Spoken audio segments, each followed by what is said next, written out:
Alright, last we left off, as this group had made their way out of the capital city of the Mid-Meadow Kingdom, called Hamor, they made their way towards the nearest settlement, that being a village on the outskirts of the Swallowtail Forest called Ciel. After a few days of travel, the group got into the village and made their way towards a hostel to find some rest. After getting into the hostel and managing a deal to play to get to play sorry for Henna to play and get free lodgings for her and her companions, the group and it seems possibly everyone in the hostel were teleported to the familiar icy caverns of the White Dragon's lair. At which point, calamity and combat semi-ensued, with some of the party members managing to get their way out of being eaten by making a deal with the dragon. Others being given an ultimatum that was either enforced or not enforced, and some being stupid enough to engage and enrage the dragon.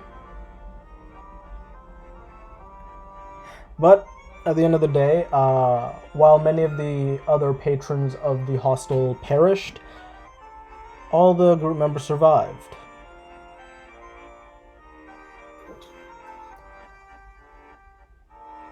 Or did they? As everyone survived the minute and were teleported back, but no one has found obsidian yet.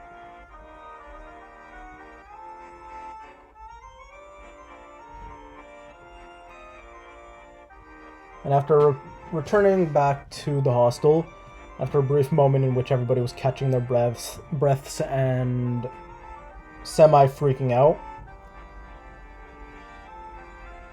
Azazel blurted out, "Someone tell me about the raccoon," in the dead silence of it all, with the still unconscious tavern or hostel owners and whoever else might be alive and or dead in the building, with soldiers patrolling the streets.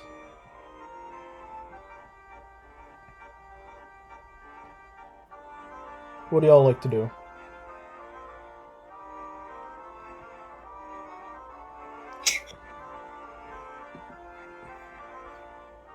I believe. I'm still on the stage, just kind of now sitting. Yeah, if I remember correctly, Leah and Henna are just next to each other on the stage, just crouched and sitting. Henna having a slight freak out while Leah is staring off into the distance, I remember. Yep. Yeah.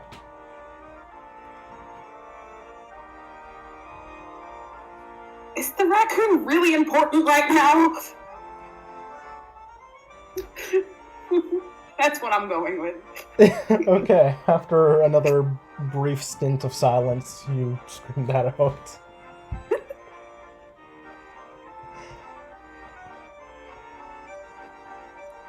Just explain when you can.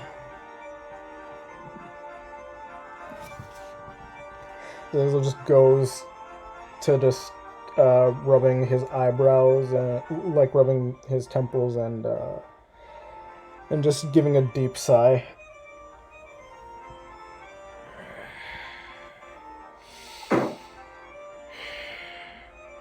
I think Leah's gonna kind of still like gazing off in the distance, but like kind of move her head closer to Henna and be like, "Should we let him know full truth?"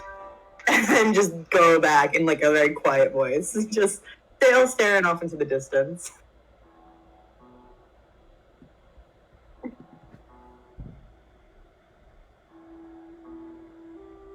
I mean, I don't really care about telling him anything.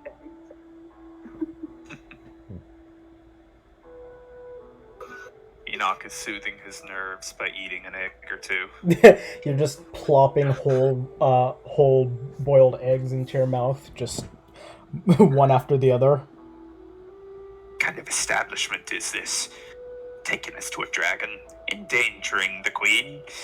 Oh, the chosen one wouldn't like this at all. Just talking to himself in a corner. A goblin at this point. Sure. Do you have your telescopic legs up or just normal goblin size? Oh, he's normal goblin size right now. Oh, okay. No legs. I'm sorry, but it would have been funny just seeing his extendedly long legs while he was sitting down, plopping eggs into his mouth while muttering to himself while staring at the group. But yeah, you guys can continue.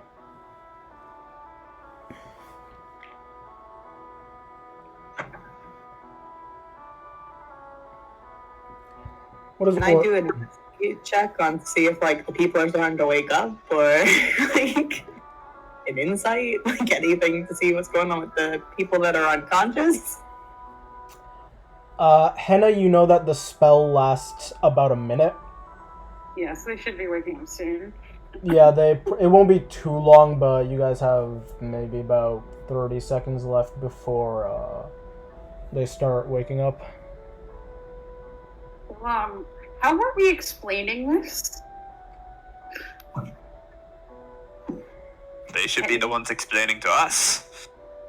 Mm-hmm. Leah's gonna nod along to that. Yep.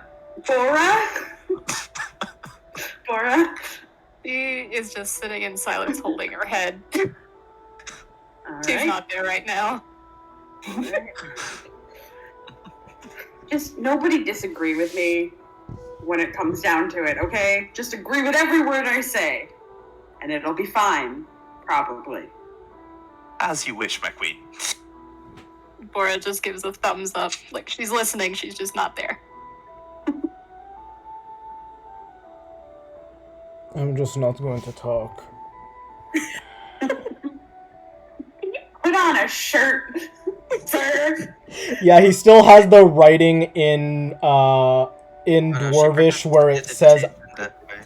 Yeah, he still has he still has like the ink on his chest throughout the entire time. Like, it's a little smudged now from sweat, but he still has it on where it says, I am sorry, I am an asshole. I thought I cast. She prestidigitation that. Yeah, I cast presses. Right, and I remember. Yeah, when you guys got back, Leah did, in an act of peace, did prestidigitation it off. Okay. Yeah, at this point, now that he has a chance to, he's gonna put his top layer of clothing back on. As he was not expecting to go shirtless into a dragon's lair. An ice dragon. Yeah, an ice dragon's lair. Yes, let's go shirtless in the middle of Siberia. Smartest move. Exactly. Prove how tough you are. Yeah. You guys are still warming up a bit because even though you were all teleported back, you're still dealing with the mind-numbing cold that came from that place and are just letting your bodies naturally warm up to the more climate and warm temperatures of the region.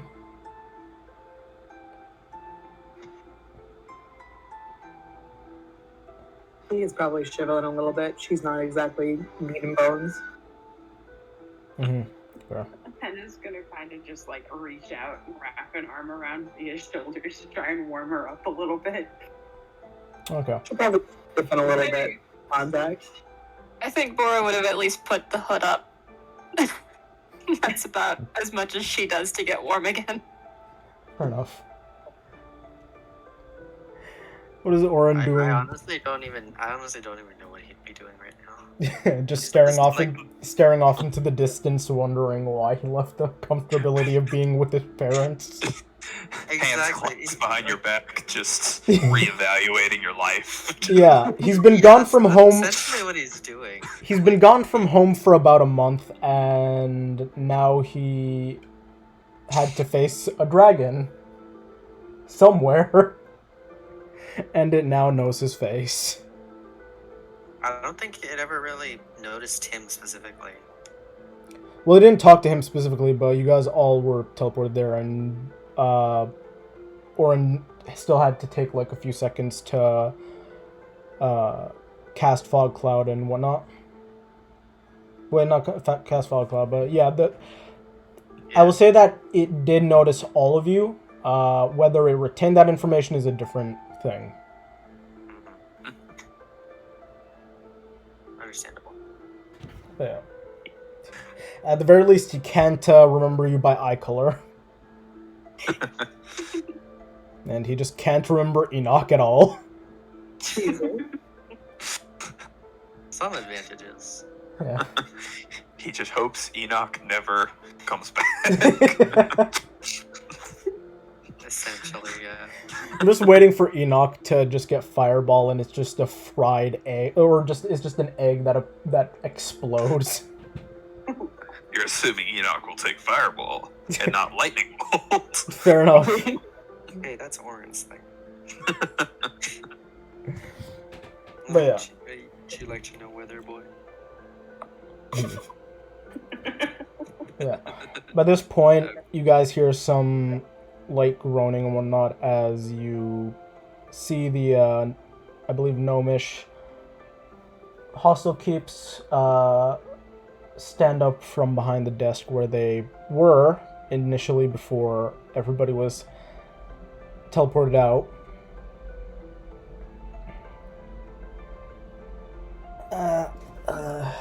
What happened?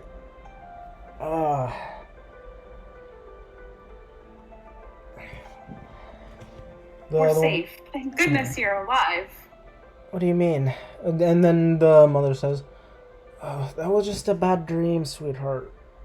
Oh, wasn't it? The body's still around.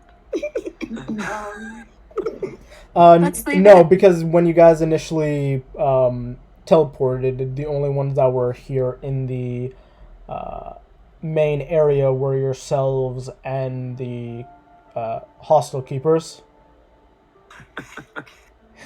It's just a room of dead bodies upstairs. Look, we can swing it like there's an axe murderer. Just let's go with it. I mean, you still haven't seen Bubbles yet. Again.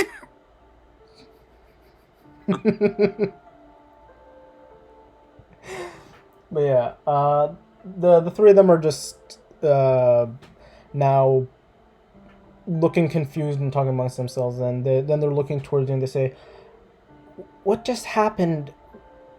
Was that some kind of illusion?" No, I don't think it was. I think that we were all transported to a dragon by some form of malicious intent. Who would do such a thing? I have heard of cult activity in the area. You think it's the Order of the Black Flames? I couldn't imagine who else would wish such a horrible thing upon all of us. You're lucky we were there. We saved your life. Roll a deception and persuasion check, Henna. Because you're doing technically both. Gee. No. Luckily, no. Remember, you have your bard ability, your specific subclass ability where you can't roll lower than a 10. Yep. So what is the total for the second roll? You lucky bastard. That is it feels so cheap that you got a nat 20 and a nat 1 and you So can't take the happy nat right 1. now. That is the darkest role that could have happened. Oh yeah, you convince them that you saved their lives, but you don't convince them that it was the Order of Black Flames until you do, apparently. But yeah, no, it's 15. All right, I'm gonna roll something. Okay. Quick question, Room. Do I roll those 2d20s?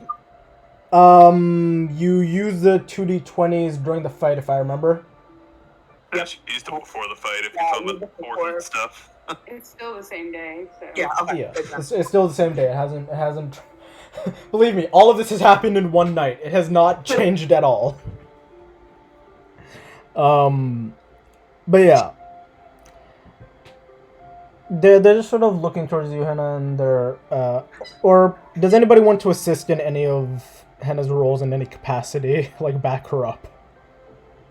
Bora would try to help by just agreeing with her thoroughly. Okay, you can re-roll your deception at advantage. I don't think you really need to roll persuasion at advantage. Alright, I'll reroll. Alright. That's better. Alright. You see them just paying attention to every word you're saying, and they're like...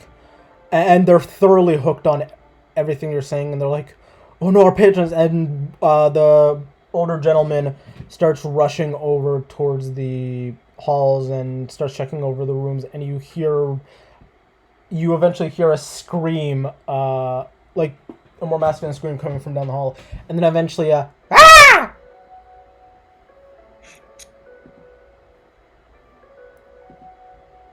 And then eventually the older gnomish gentleman comes scurrying out and says, all of our other patrons are dead. We saved as many as we could. We know you did, dear. We saw what happened.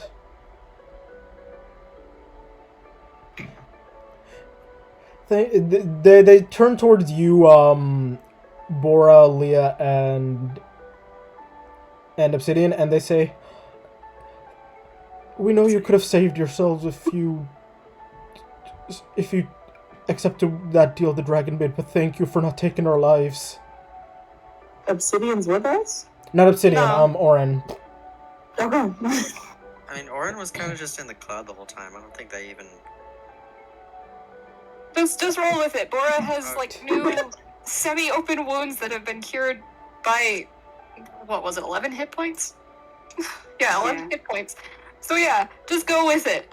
Yeah. Okay. Well, again, it was one of those things where there was about 30 seconds of conversation where Henna was trying to do a performance and everybody was looking amongst themselves. Then there was about, I don't know, like 30 seconds of combat, and only half of that time Orin was in a fog cloud. Yeah, that's fair. So it's not as if he was unseen. Yeah. Also, you summoned basically a tornado around you. Not very conspicuous. Sorry, inconspicuous. But yeah. Was it? The way I pictured it was like a ball of air inside the dragon's cloud. I mean, I guess it's not really important anymore. Yeah. Henna, easily enough, you can tell that they're gauging, like they've been thoroughly listening to every detail you've been saying and remembering themselves and talking amongst themselves, and they seem pretty confident in trusting you with what you're saying. Good. Is there someone we should report this to? Yes, we have to go tell the soldiers and tell them what happened. As they, as the older gentleman and the woman are just talking for a bit, and then the older gentleman starts making his way out of the hostel. The woman says, "You all stay here. They're probably going to want to talk to each of us and figure out exactly what happened. Also, that little white dragonling, what's the name? I'm sorry, I can't remember the species name. It starts with a K. kobold? Yes. He's... My husband told me he's in a room rolling around the bodies. Oh. Oh. Oh no. And he's Where can you taking... forget Papa? He's taking limbs from the bodies. He's Leah's taking gonna- what? Rings. Limbs. So he's just Bora's gonna grave just robbing. get up and run over. Bora, as you get into the room where your belongings were before, you see a pool of blood and a mound of bodies, along with what looks to be bubbles, but where he normally has a pure white scales, it's now dyed a little bit pink, and he seems to have made some kind of pinwheel with the limbs of multiple of these individuals. Oh. What are you doing? I'm creating! Uh-huh. No. Just stop, okay? Okay! And then he just chucks it over his shoulder. The guards will be coming soon. Just He starts waddling out of the room and just holds on to your hand.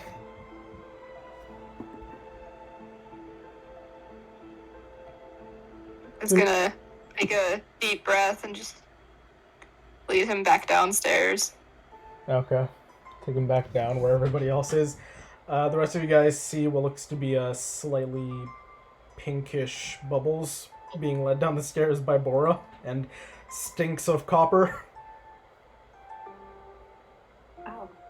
I think Leah's gonna lean over to Henna and be like, tell her it's a trauma response. Oh. God. Travel response? Trauma response. Oh. I mean, They still have the milk on him. Yeah, I saw the glass of milk and it seems to be filled. Okay. do something with that milk. Before someone notices it, please.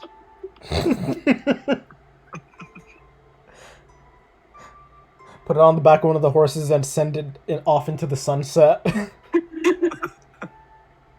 Yeah. Put it on the immortal horse and just tell it to run. Just keep Never riding. stop. Yeah, never stop. 5,000 years later, somebody finds the horse with a jug of milk on its back. And then the legend begins again. Yeah. Fun fact, that's Enoch's method of reproduction. Oh. After enough time, the milk just turns into an egg, which turns into an Enoch. Oh no. That was the unexpected. That was the unexpected result. It wasn't the dragon after all. Yeah, the dragon was just a mechanism. I don't like A that. side effect, if you will. Yeah, the dragon was just a byproduct. It's essentially his immune system. Yeah, it's his white blood cells. I don't like that. But yeah. While you guys are doing that, eventually about about 3 soldiers respond and come back with the gnomish gentleman. And they start asking you and questioning you about everything that happened. I assume you guys all have the story straight from what Henna initially said. Yep. Yeah. I'm not really going to count this for Enoch because he is a mythical wonder of whatever he'll say and nobody really is ever going to understand him. So everybody else, I need you to roll me, if you're agreeing with Henna's story, I need everybody to roll me a persuasion check.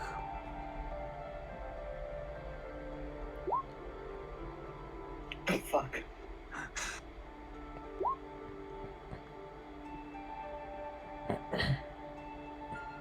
Do I have to reroll? No, you don't have to reroll. I'll count it as the same thing for now because you understand the story you're telling and you just told it, so it's still fresh in your memory. 14. 14. Okay. And I imagine Enoch would be somewhat on story with his, he just believes that someone has transported them. That's fair. I guess Enoch, roll me persuasion. He did agree to go along with what I said. He did. Rolls a nat 1. He didn't agree. Okay. That's one of the rare things Enoch is good at. Thank you very much. Weirdly, Enoch is the most Google convincing disjointed one, other from the than rest me. of their responses. yeah, no, you and Enough sense. Enoch and Hannah roll the exact same thing. So basically, what happens is that both Enoch and Enoch essentially verbatim, word for word, recounts exactly what happened in Hannah's words using the exact same cadence. No, that's not true. My persuasion roll was a 27. Sorry, I was going off of the deception.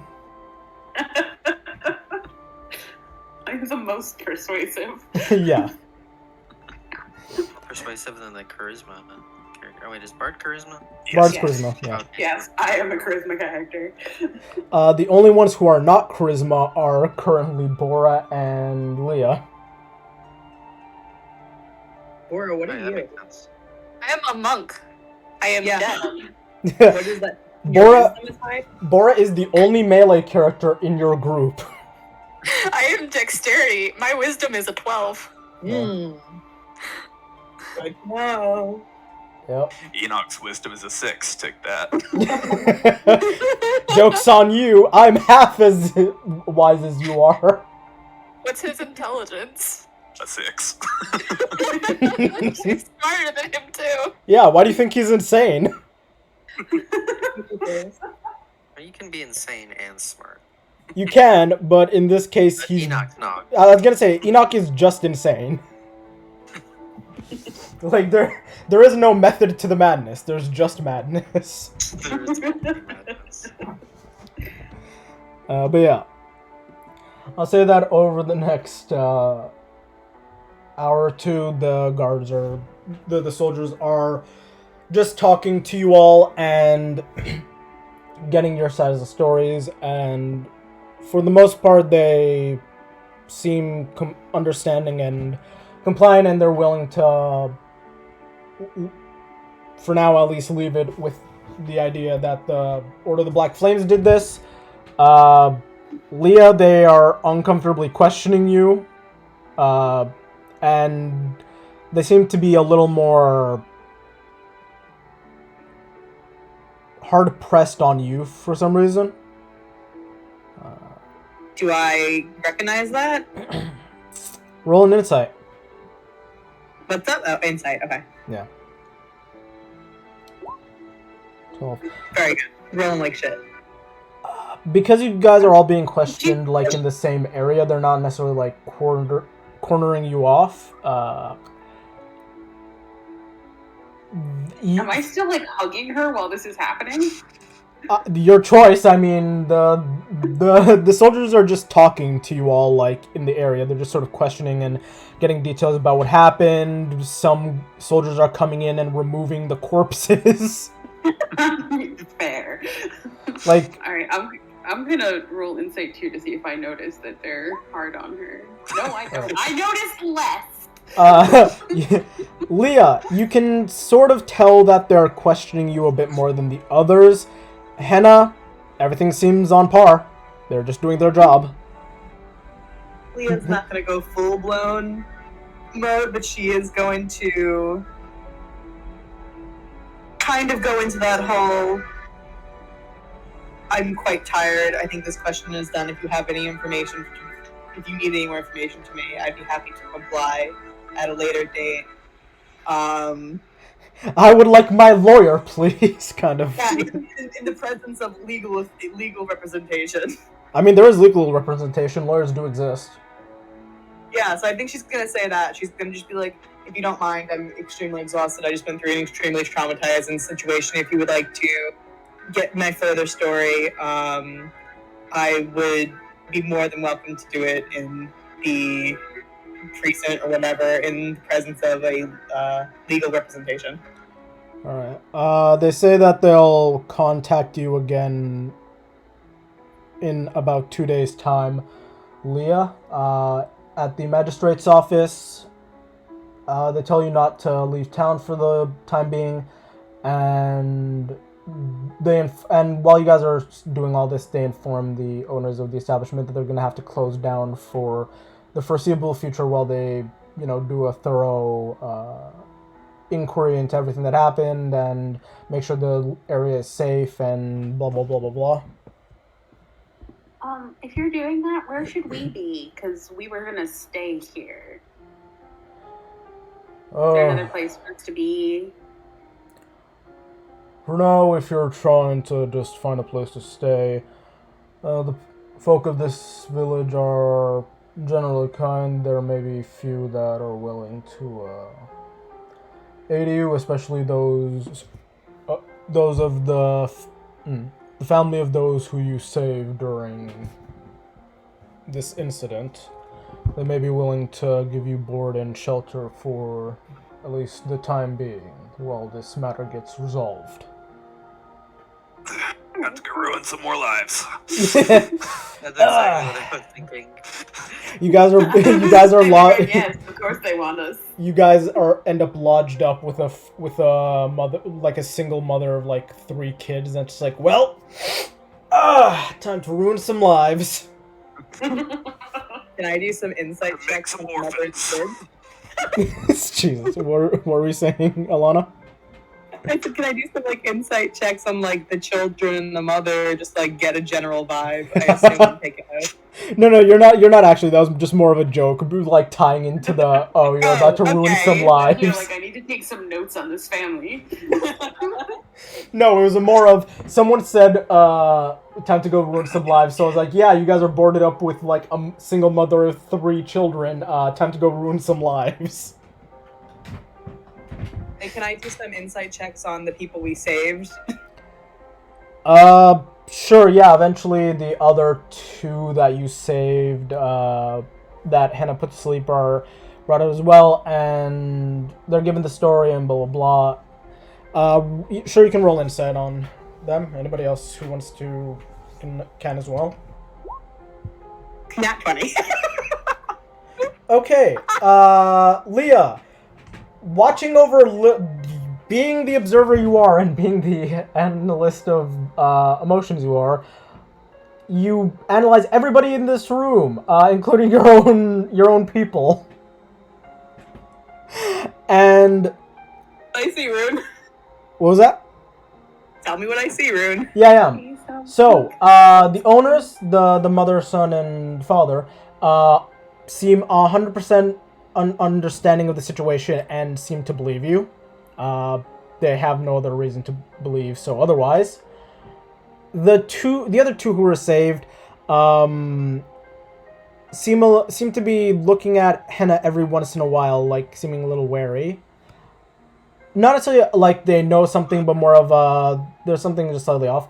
And every once in a while, the soldier that seems to be in charge is looking towards your direction, Leah, just sort of gauging you up and down. To know. Along with that, if anybody else wants to tell Leah how their character is acting at the moment, then go for it. So Henna is attempting to just smooth over this entire situation, take all blame off of them, and make everybody in my party seem like the heroes of this era, while also seeming slightly overprotective of Leah currently.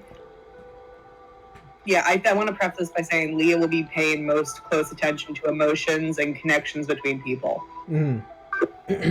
Yeah. Bora is, long story short, not okay. She has the hood up, and she kind of has the little mouthpiece from the fact it used to be from a rogue's outfit kind of over her nose, just for comfort, smelling her dad on the leftover everything. And she has her tarot cards out, but she's shuffling them, and not all of her cards are there. All of the major arcana are still in their box, so it's literally just a deck of playing cards. Enoch is kind of miffed off in the corner, just wanting to know who did this, put the queen in such danger for no reason. Well, the queen says it's the Order of the Black Flame. Yeah. Yeah, that's true. But that's not specific enough. He needs revenge. He needs to know exactly who it was. I mean, he can always ask the queen later exactly who did it, because she seems to know. Ask me in private later, Enoch, it's fine. Yeah. What about Oren? But he's just like sitting at a table, like just trying not to freak out in front of the guards. Like he's just kind of sitting there, deadpan. A teenager being questioned by the police for the first time. Yeah, pretty much. That's the thing with Oren. He's a normal kid being dragged on by 100%. y'all. I want to imagine he was like the good studious kid who just happens to have this weird ability that he can do, that is dragged along by essentially the party girl, the like Asperger syndrome character, the one who has severe brain damage. Yeah, essentially, like exactly. That's like I kept saying it last time, but like realistically, he would probably just be wanting to go home right now. Realistically, he'd be like, okay, I went on an adventure for a month. I am never going outside of this village again. I am not leaving home ever. Exactly. Well, that assumes that village is safe anymore. Yeah. Oh, With the mystery tower. I think he's kind of in his thoughts right now, like, God, what's my life become? Mm-hmm. What did I do to deserve this? What did I do? But yeah. That's generally the gauge you're getting off of everyone. For Azazel, you can mostly gauge that he's tired, but it's also late. It also seems to be generally late in the day, so you don't know if that's fatigue from the fight or fatigue from just time. But that's all you can really gauge from him. Like, you can gauge fatigue and mostly confusion as well, and a little bit of worry, but just mostly confusion and fatigue. Do I get any sense of his feelings towards members of the party? He seems to be avoiding any kind of... He's paying, like, no attention to Enoch. Every once in a while, he seems to be looking over or checking in with Oren, just trying to calm him down. But Okay. you see him mostly keep his focus between Henna and Bora. All right. I think what Leah's gonna do is Hannah still got her arm around her? Yes. Right, Just the entire time, she's just cradling you. Basically, yes. Just rubbing your shoulder. Alright, I think Leah's gonna just remove the hand, but like give a squeeze, like the arm around her, but give a squeeze, and like kind of touch her forehead to like your shoulder and like nuzzle you in like a way. And then stand up, move over to Azazel, and like in a very kind of proper tone, still not making eye contact, but like not looking down at the floor anymore, just like looking off, like not directly at him, but looking off to a corner, like still doesn't want to make eye contact, and still kind of a little bit slumped, but like doing her best. And she's gonna be like, please go over and comfort Bora. I am not sure how to handle the situation she's currently in. She's extremely emotional and needs emotional assistance, and I cannot provide that. And then she's going to just say that, and then immediately walk over to Oren. And is Oren sitting or something? Yeah, he's just like sitting at a table, like just kind of staring either at the wall or down at the table. He's 100%. Just, He's 100% like just staring off into the distance, like 1,000-yard gaze, PTSD, like shell shocked. Yeah, exactly. Orin, crouch down in front of him inside the eyesight and go, all right, here's what's going to happen. And then start immediately coaching him on what to do during a police investigation and how to react. The soldiers are still here. Are you doing this with him here? I'm yeah, actually fully. I'm going to I'm not gonna like scream it out loud, but I'm gonna say in like a sort of whispered talking to you, like, all right, here's what you're gonna do. You're gonna ask for a cup of water and then you're gonna sit there. You're gonna give us time to get you legal representation. All right, roll me a stealth check, Leah. Oh, good. Just play it off like you're just comforting me. Yeah. No, she's fully not going to do that. She doesn't comfort people. She's gonna She doesn't comfort. She's literally delegated to Azazel to go comfort Bora. All right, 14. Okay. Yeah, that's right. Give me a sec. Fuck. Okay. Nobody else in the groups here in the group hears this over the chatter of their own conversations or the guards talking to the soldiers talking to other people. As I basically just rolled that just to see how loud the room was being, and it rolled just a little higher than you. God. That is funny and cruel. It's like, wow. But yeah. Orin, Leah's giving you this very technically sounding, very official legal advice, and you have never dealt with legal stuff before, ever.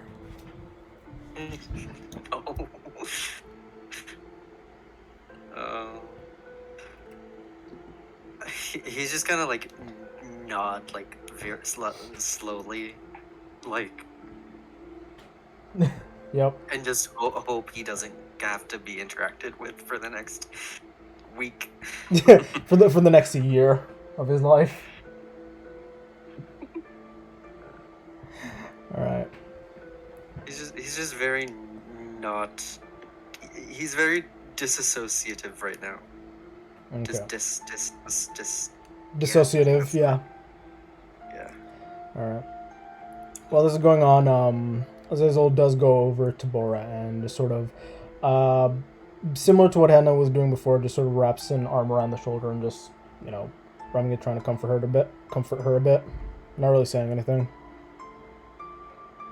It does help a little. She's not as aggressively shuffling cards. Yeah, it went from like 10 miles an hour now down to like human levels of speed. Pretty much. She's out here trying to look like a professional card shark, and then it's just like, okay, back to just, doing it as a stress management tool. Alright. I want to say off in the corner, everyone just sees Enoch like pulling an endless supply of eggs out of a bag and just eating them. Yeah, just one by one for the last... One at a time. You don't know where the eggs are coming from. Yeah. Are they raw? No, boiled. For the last 2 hours, he's just been pulling eggs one by one out of the bag without stopping eating them, and it's not showing any sign in his body. I'm gonna walk over to Enoch, sit down on the floor next to him, and I hold my hand out for an egg. Are you sure that's smart? Enoch will 100% hand you an egg. I did definitely imagine that Enoch was using prestidigitation to bring apart each of the eggs he was taking out of the bag. So, however that falls out, I'll let the DM decide. I'll just say you give. I'll just say you give Leah an egg. Leah? No. Sorry, Hannah. Brain go. But yeah, I meant Hannah. You just give Hannah an egg. Here you go. To calm the nerves. I'm gonna eat it. Are you sure that's a good? You eat it. Okay. I want to confirm. Are you eating the egg, Henna? You know, now I'm not so sure. Your choice. Are you eating the egg?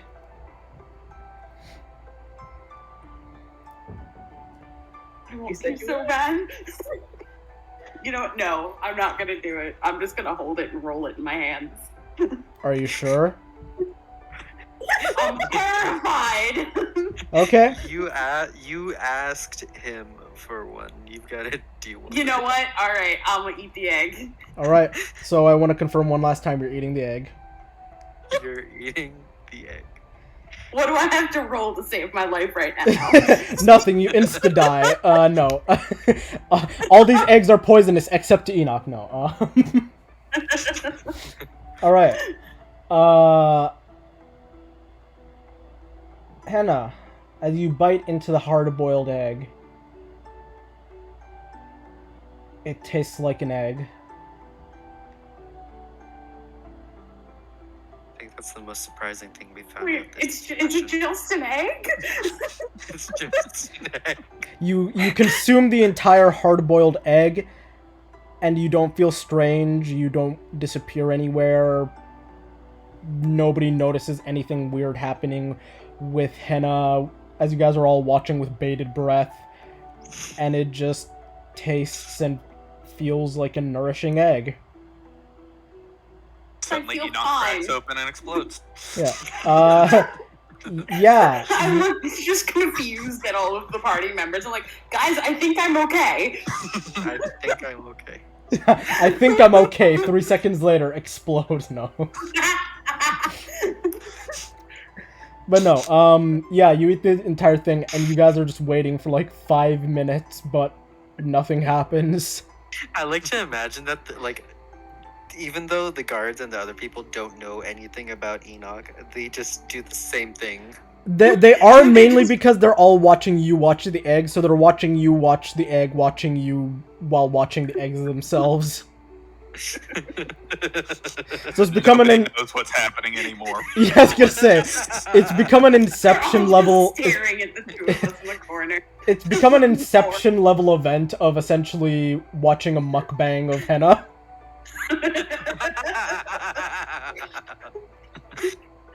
That actually tasted pretty good. It did. Weirdly enough, it tasted like it had just the right amount of salt. I'm confused. think And we're I all want really- another one. We're all really confused right now. Enoch, do you hand her another egg? Of course, I'll give her as many as she asks for. All right. You're What's given this one taste like acid? you're given another egg. I want to confirm. Are you eating this egg? Indeed, I am. But no more after this. Just one. Just one more. That's it. All right. As you eat the egg, it's weird. The egg Oh no. still tastes like an egg. That actually is weird. It still tastes like the last egg. It just tastes like a hard-boiled egg, salted to perfection.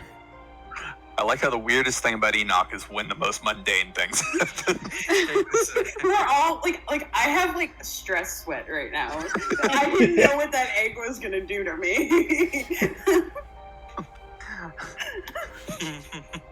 If it brings any comfort, I didn't either. No, that doesn't bring comfort. Thanks.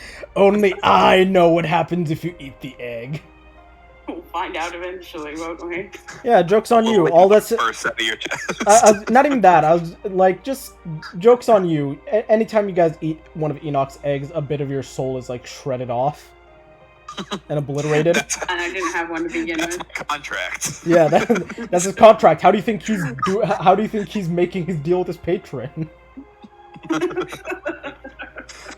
His patron. I am the patron. Who says that his patron isn't himself?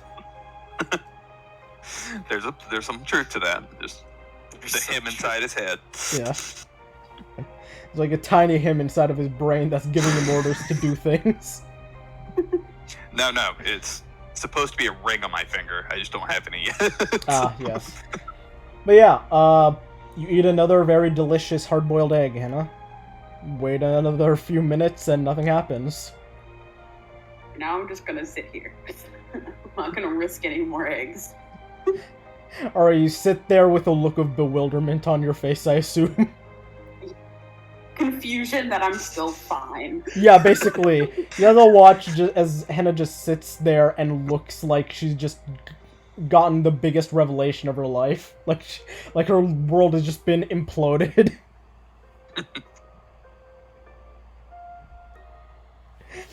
But yeah. Eventually, after a few more minutes, the main soldier who was, talking to everyone and whatnot, closes the book and says, "Alright, so we're gonna have to take everyone out now. For now, we'll keep you in lodgings at the magistrate's office until tomorrow when you can find yourselves your own place to stay. And we'll be seeing you in about 2 days' time," looks towards Leah. Leah just meets his eyes head on and nods. Alright. Thank you for your help, sir.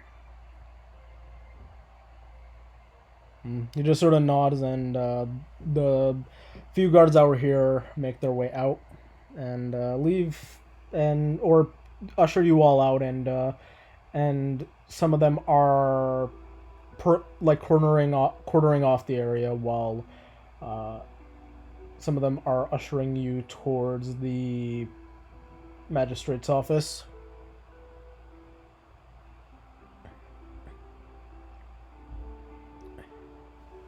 Bora is shuffling her cards the entire time. Alright.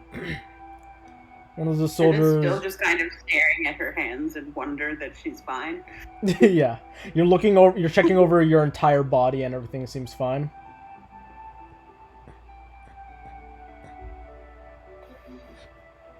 I think this might be a new personality trait of Henna. That when she gets real stressed, she just starts eating things. Yeah, oh no, who could have ever seen stress eating coming into the picture? I didn't know this was a character trait, but apparently it is. I mean, not so for Hannah, but yeah, I mean, almost like 50% of people, I think, just react to stress by stress eating. But yeah, yeah, you're just binging yourself on like some of your rations while you're walking, Henna, I assume. Okay, sure.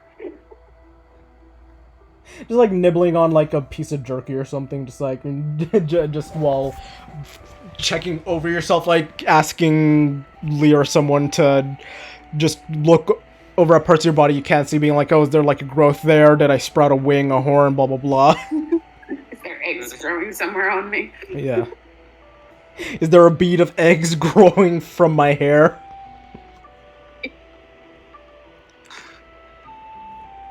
Another way. While you guys are walking, one of the guards states, "Alright, magistrate's office, there is a cell that we're going to be taking you to. It will act as a makeshift place for you all to stay. I assume you're all travelers, correct?" Yeah. Alright. Then, if you have the cots and everything you need to stay on the side of the road, then you should be fine staying in the solid for at least a night. In a cell? Cellar. Oh, cellar. Okay. They're not arresting you. I was about to have a problem. Hey, don't worry about anything. Please come and just enter this empty cell for the night. Exactly. I was about to have a problem. It's fine. Cellar's fine. We'll survive. I think we already have a problem. They just don't know it yet. You see, Enoch has eaten an infinite amount of eggs, and you guys are trapped in an airtight room with him. Oh no. This is when you find out those eggs are months old. Yep. They're months old, but Enoch is using magic to disguise their taste and smell.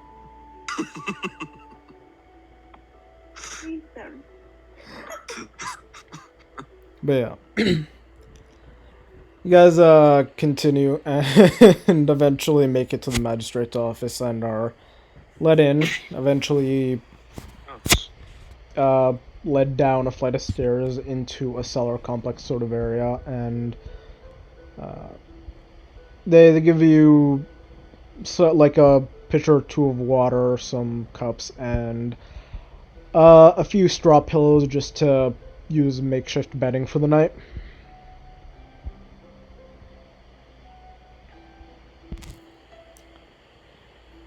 Enoch makes a little nest for himself close to Henna. Sure. Disassembling his straw pillow, he makes some kind of bird's nest next to you, Henna. I'm gonna pat Enoch on the head. Sure, you pat him like the little gremlin goblin he is. Indeed. Is he actually getting a friend? This is like Hootie and Ida. I mean, Lilith right now. Yeah. I think it's less of a friend and more of a owner. Yeah, I was gonna say more of that's owner so pet. weird. I was gonna say more of So owner. it is Huda and Ida. Basically, it's like owner and vicious Rottweiler that can alter reality kind of relationship.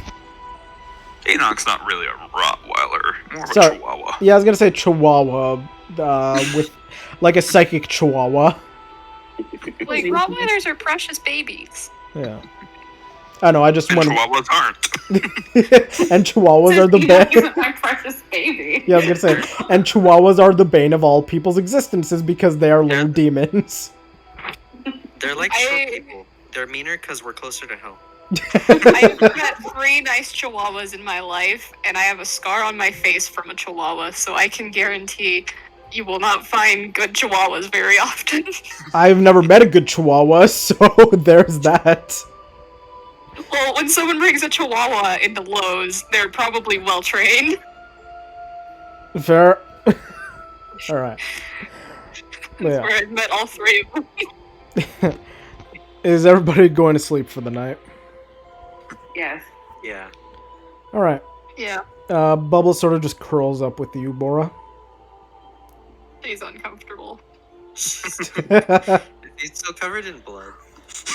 He was never really covered in blood. It's just more like his scales were like slightly stained. Understandable. Leah's gonna do her trance for 4 hours, and I assume that she wakes up before most people, and so she's gonna just observe everyone while they sleep and how they sleep and where they're sleeping and the relation to others. Sure. Yeah. I guess everybody can tell Leah how they sleep and who they're sleeping near or away from.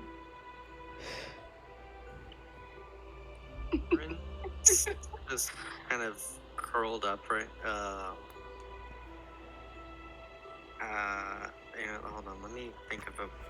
Give me a second to think. I can't really think of a description off the bat. Bora is in the fetal position holding her deck of cards like the world will end if she lets go. Yeah, and currently Bubbles is small spooning her.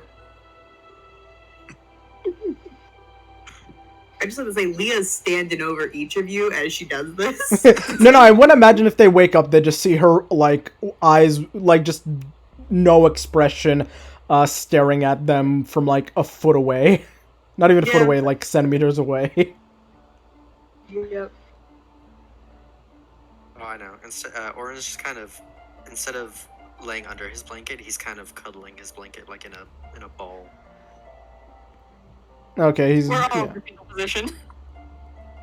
No, like the like in play. I don't know how to. Never mind. He's basically, like, balled up his blanket and he's sort of, like, almost like body pillowing it, is that correct? Yeah. Okay. Thank you. Yeah. Like he wants another person there. It's more of like he's like big spooning his blanket. Yeah, Leah's gonna take interest in whoever's spooning who. That's gonna be a full interest for her. All right. Okay. What about Enoch and More along Henna? the lines of a stuffed animal, but okay, that works too. Yeah, I was gonna. Fair enough. What? She fully is unaware of that. Yeah. What about Henna and Enoch? I think Henna is sleeping with her back to Enoch's nest. Okay. But she's hugging on her loot.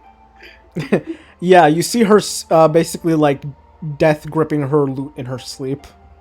Like And if she moves and it shifts slightly, she whimpers and hugs it tighter. That. Right. Okay. I want to imagine Enoch's just curled into a ball inside his nest. Like a cat. Yes, like a cat.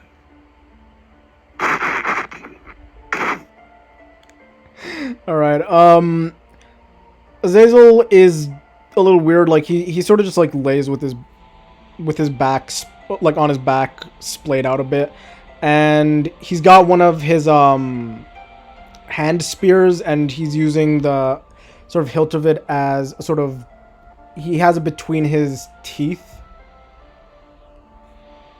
He's just sort of like sleeping like that. What does he have between his teeth? A yikawa, which is basically like, think of a spear, but it's about the size of a hand. It's not like the full length of a staff. He's sleeping with a fucking spear in his mouth? Yeah, but like the actual handheld part, not the blade. Okay, I guess. That makes it so much better.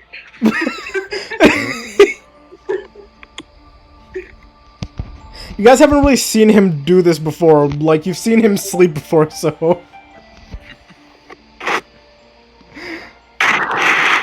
Yeah, I guess whoever the first person is to wake up is gonna see Leah still. How... Bora is going to actively try to wake up really early. Sure, it'd probably be Bora.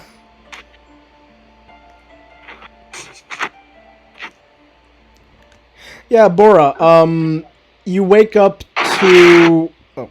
You wake up to Leah staring over you, directly above you. Like, directly above your head, and Bubble sort of, like, curling up against your leg. Can I help you? You have. Good morning. You have.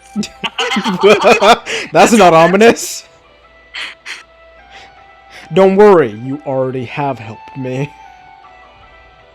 That's ominous. I didn't intend for it to be ominous. Fuck. Ominous. I can't pronounce that word, but Ominous. Yeah. Ominous, Thank yeah. you. I did not intend for it to be ominous. Ominous. Yeah. Yeah, there you go. Thank you. What are you doing? Taking note of how you sleep and the connections you make while you sleep. Did you touch my cards? No, of course not. Good. I did not receive consent. I would never touch anything without consent. Actually, I probably should apologize to both you and Henna. I have grabbed you on several occasions in which I have asked your consent. In the future, I will be more cognizant of that. Look, if our lives are in danger, you don't really need consent, and I was freaking out last night. She seems to consider this, and then nod, and then go sit over by Henna and wait for Henna to wake up to also apologize for grabbing her without her consent. Bora will wake up Bubbles as soon as it's late enough in the day, while still being really early to walk around town freely. Sure. I'll say eventually the rest of you wake up. Henna, Leah, did you say that after waking up Bora, you're going to stand over Henna? Yep. Okay, yeah. Henna, you wake up to Leah standing directly over your head. Jesus. Hi, good morning. What's up? Problems? What do you need? I need to apologize for grabbing you without your consent. It was unworthy of, something, I don't know. It was not appropriate of me, and in the future, before I grab you, I will ask consent. Inappropriate. I am allowed to grab Bora while in dangerous situations without consent. And I have accepted that, but I will rely on you for your own answers. I'm fine with it. You can grab me whenever. I don't care, Leah. Very well. There's a joke to be made here, but I'm not going to. Yeah. She's gonna go very well, and then she's also gonna kind of go wander a little. I think she's gonna invite Henna and be like, "Would you like to go wander or go for a walk?" And see what that answer is. Sure. Okay, and then Enoch, the Queen awakens. What are you doing?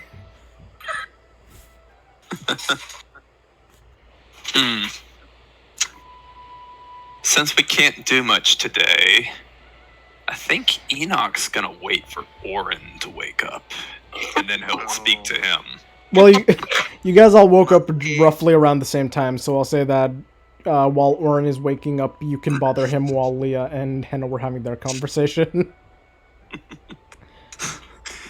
Orin, you'll wake up to Enoch, like, gargoyling near you. Watching. Yeah, okay, so he's like he's perched up on like a crate near you and just staring at you as a goblin. Altorin. Please tell me the legs are telescoped.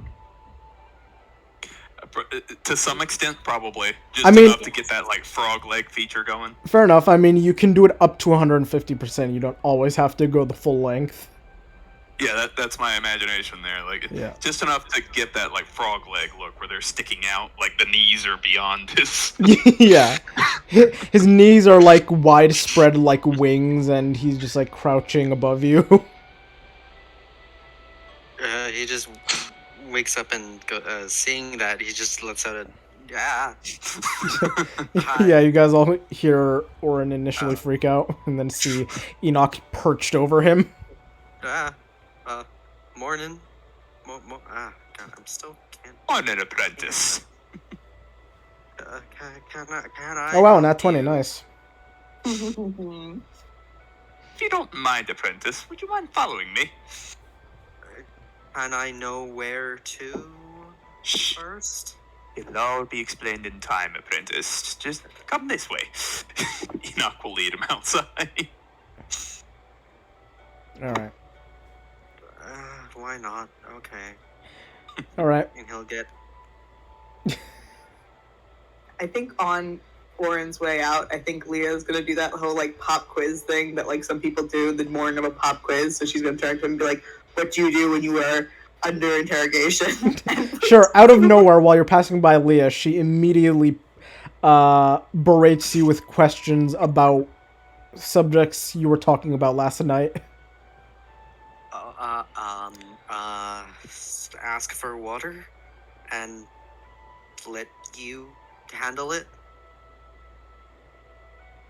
Kind of like nods her heads and like does an attempted grimace smile and says, "Very good." You see a very strained smile. Like just one of those smiles where it's very awkward on the facial structure because it doesn't look like it's done regularly.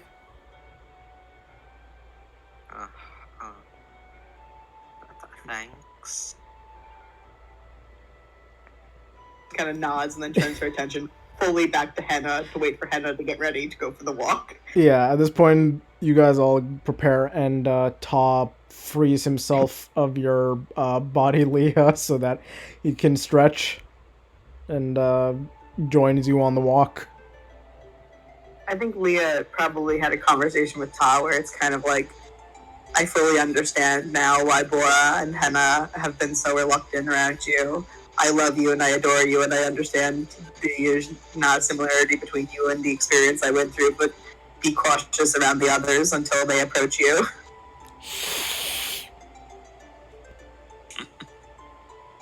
Just I'm gonna hiss back.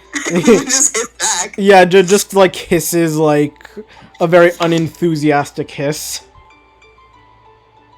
Gonna hiss back and then like reach down and like scratch under her chin. Just sort of leans into it, and then just eventually claws at you to stop. Full blown cooing. Just like so much like maternal like affection towards this fucking thing. Yep. All based on that. Oh yeah, 100%. Pseudo dragons are basically just like lizard cats with scorpion tails. That just reminded me of my cat. Yeah, You can pet me until I'm going to eat you. yeah, like 100% pseudo dragons act basically 100% like cats. They're the size of cats, and they have a scorpion tail, but are like tiny little dragons. They're awesome and dumb. So yeah. So basically, it's the equivalent of Bora having a fear of like a house cat. Pretty much. Yeah. You guys all exit the magistrate's office roughly around the same time. What would the 3 pairs of you like to do? Bora, you're with Bubbles, and then Lee are together, and it seems Enoch has plans for Orin. Don't say it like that. No. Bora is actually going to lead Bubbles to the edge of town and just talk with him like, so, what do you think of the milk now that you know what it does? What do you mean? Well, it was the milk that took us to the dragon. It did? He looks like in astonishment at it. Yeah, we were thinking of a way to get rid of it, but it dawned on me afterwards. I mean, I can't get it out of my hand. Yeah, do you know your way back to your kobold tribe?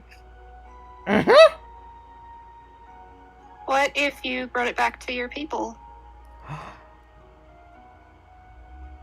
That is smart!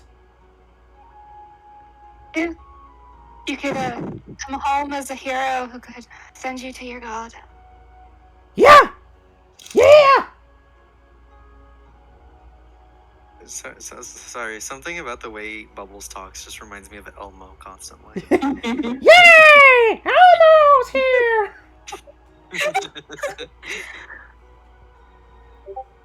But, I have to stay here, okay? Okay. You think you'll be safe on your own, right? Mm-hmm. I have to become stronger for the Chosen One's journey. Yeah. Just be safe out there. I will. And then he immediately turns about face and starts walking away with his milk and none of his supplies. Yeah. And no food. She's not worried about that. He's found food so many times.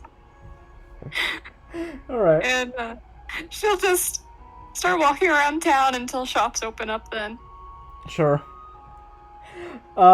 It's a small village, not really that many shops. Though there is a bit of a little bit of an open market where individuals can, you know, barter at their leisure. So there are some people who are selling off, like, you know, old like silverware and blah blah blah, and, you know, just a lot of mostly mundane stuff. You're not seeing anything that, you know, really catches your attention, unless you want to buy a bunch of silverware for the sake of melting it down or anything.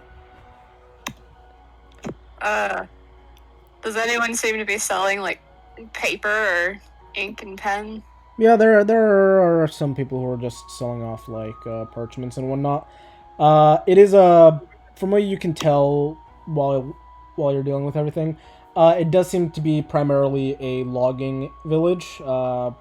So there's a lot of you know, pulp, wood, 2x4s, blah blah blah, so on and so forth, just around the area. A lot of wooden manufacturing. So yeah, you managed to find some parchment if that's what you're looking for. Yeah. How much would it be to buy some? Depending on how much you want. Let's say 2 sheets of parchment. 2 sheets? Okay, let me see.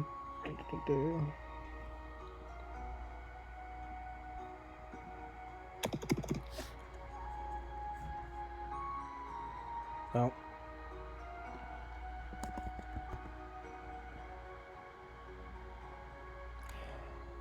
That would be 2 copper pieces. Oh yay, I have that. Now it's actually going to cost you a platinum piece for 1 sheet of paper. Me and my 3 silver. Yeah. It's like, hey, would you like then... would you like this Bardic College or Wizard School textbook? It's only going to cost you 800 gold pieces. No, I'm not even a wizard.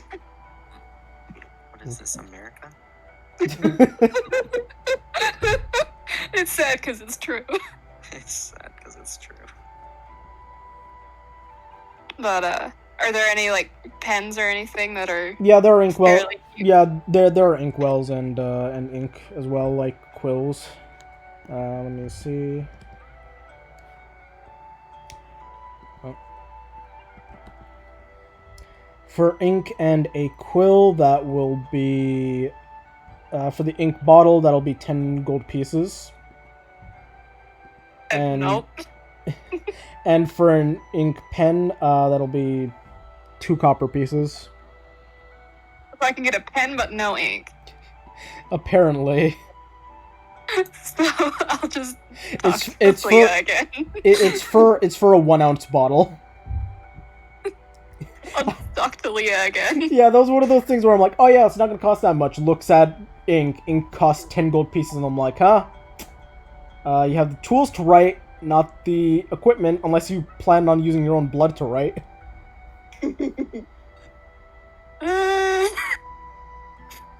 But after she buys her things, she'll just head back to the place where they were staying. The magistrate's office. Yeah, that word. So you're basically heading back to the equivalent of... Oh god, what's the word? It's escaping me. Prison. Yes. No, basically a court hall. Yeah. Just like walk back. Because, I mean, we had a side quest opportunity. You did. Yeah. Who says it's not the main quest, but yeah. Leah that we go ask the magistrate about that side quest, because we might as well try and make some money while we're stuck here. Mm-hmm. What is Leah and Henna doing after immediately leaving the magistrate's office? Did Henna just say that she wants to go talk to the magistrate? Yes. Yeah, Okay. then I think Leah will nod, check her funds. And then how am I doing on supplies, like paper and pen, like ink and stuff wise? For your book, you still have a decent amount of pages, and you still have an okay amount of ink, and you have a few ink pens, so you're fine. Not as much as you, obviously not as well supplied as you normally are, but enough to get you by for at least maybe a week's worth of writing. Yeah, she's gonna cringe at that. That's not great. Yeah, and she's so fully will want to go get money.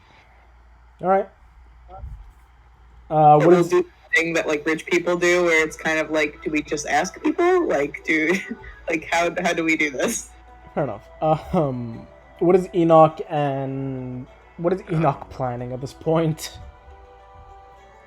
Enoch wants to take Orin to whatever the most picturesque place in town he can find is. Yeah, there's actually a little sort of indent in the ground like this, maybe about like a slope that creates like almost like a bowl in the ground that's about 20 feet deep. It's like a sort of indent, like a reverse hill that you can see like a great angle of the forest from it. Oh, there we go, apprentice. Take a seat. Enoch's gonna pull out 2 pieces of paper and give one to Orin, along Okay. with a little bit of charcoal. All right. Tell me what's on your mind. You've seen a little out of sorts lately. As this, what age are you? Child goblin or teenage goblin? What age? I'm a young adult. Young adult. Goblin. Yeah, I remember. You're like a 20-ish something goblin. Orin Oren's just gonna look at him with like mouth agape and be like, "You realize? God, accent. Come on. It's fine. It's fine. Don't beat yourself up over it. You realize what we just went through last night, right?" Oh, that's just a bit of a bump in the road. You'll encounter plenty in life. It's best just to forget about them as quickly as you experience them. You guys just happen to keep hearing a squeaking sound of a mouse nearby. People died because of us. I did not sign up for this. I thought we'd, I don't know, go save a cat from a tree. Not fight a dragon and kill an inn.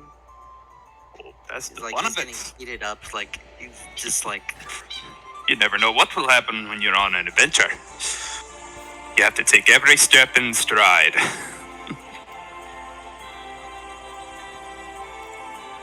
Hold on. Let me think of a reaction. The reaction of Oren runs out screaming. Essentially, like, this is actually kind of perfect because, like, I was planning on having a big breakdown once we were out of town. But, like, But it can have it here. You know, this seems like the perfect spot to have an emotional breakdown. Or mental breakdown. yeah. Sorry. Laura's done the same. It's okay. Mhm. Sorry. What did Enoch say? Oh, no. Yeah. He was just telling you that that's the fun of an adventure. You never know what's gonna happen. I'm not ready for this. I thought we were going to help people, not kill them. And I don't remember killing anyone last night. we caused 16 deaths. I don't think so. It was the dragon that killed them. A dragon that we wound up with because of your jug of fucking milk. Not my milk. It's the Queen's. It's her greatest weapon. He's getting visibly frustrated and like let's say lightning starts to like spark across his skin for flavor. Okay. He just starts stamping around making frustrated noises because since he can't seem to get why he's upset across to Enoch.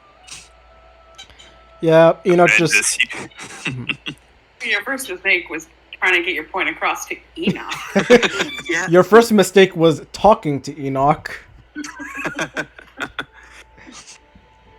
Try this, apprentice. Whenever you're feeling down or a little bit off, put it to the paper. Write your mind. Draw what you're feeling. Like this. Enoch's gonna start making some sort of sketch. We'll say it's, we'll say it looks like a baby dragon. Oh no. Sure, roll me a D100. Oh no.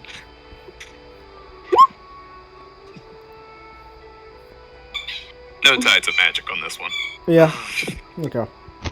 That would have been perfect timing. It is a pretty terrifying looking image of a baby dragon. Terrifying to most people. To Enoch, pretty beautiful. Not as good as it can be. It's one of the more, like, you know, good but not great drawings he's done. Just sort of mediocre. It's not my best work. He'll tuck it away. Lady may want this later. Now you give it a try. He'll just sigh and I guess go along with it. He'll sit down and start drawing something. Alright, what are you drawing? Kind of just scribbling on the paper. Like, he's really got no ideas. He's just Alright. aimless. Oren, roll me a D100. Oh no. Oh no.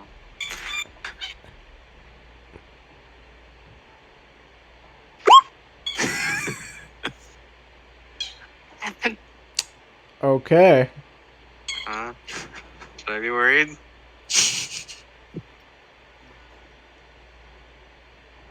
All right. Your silence worries me.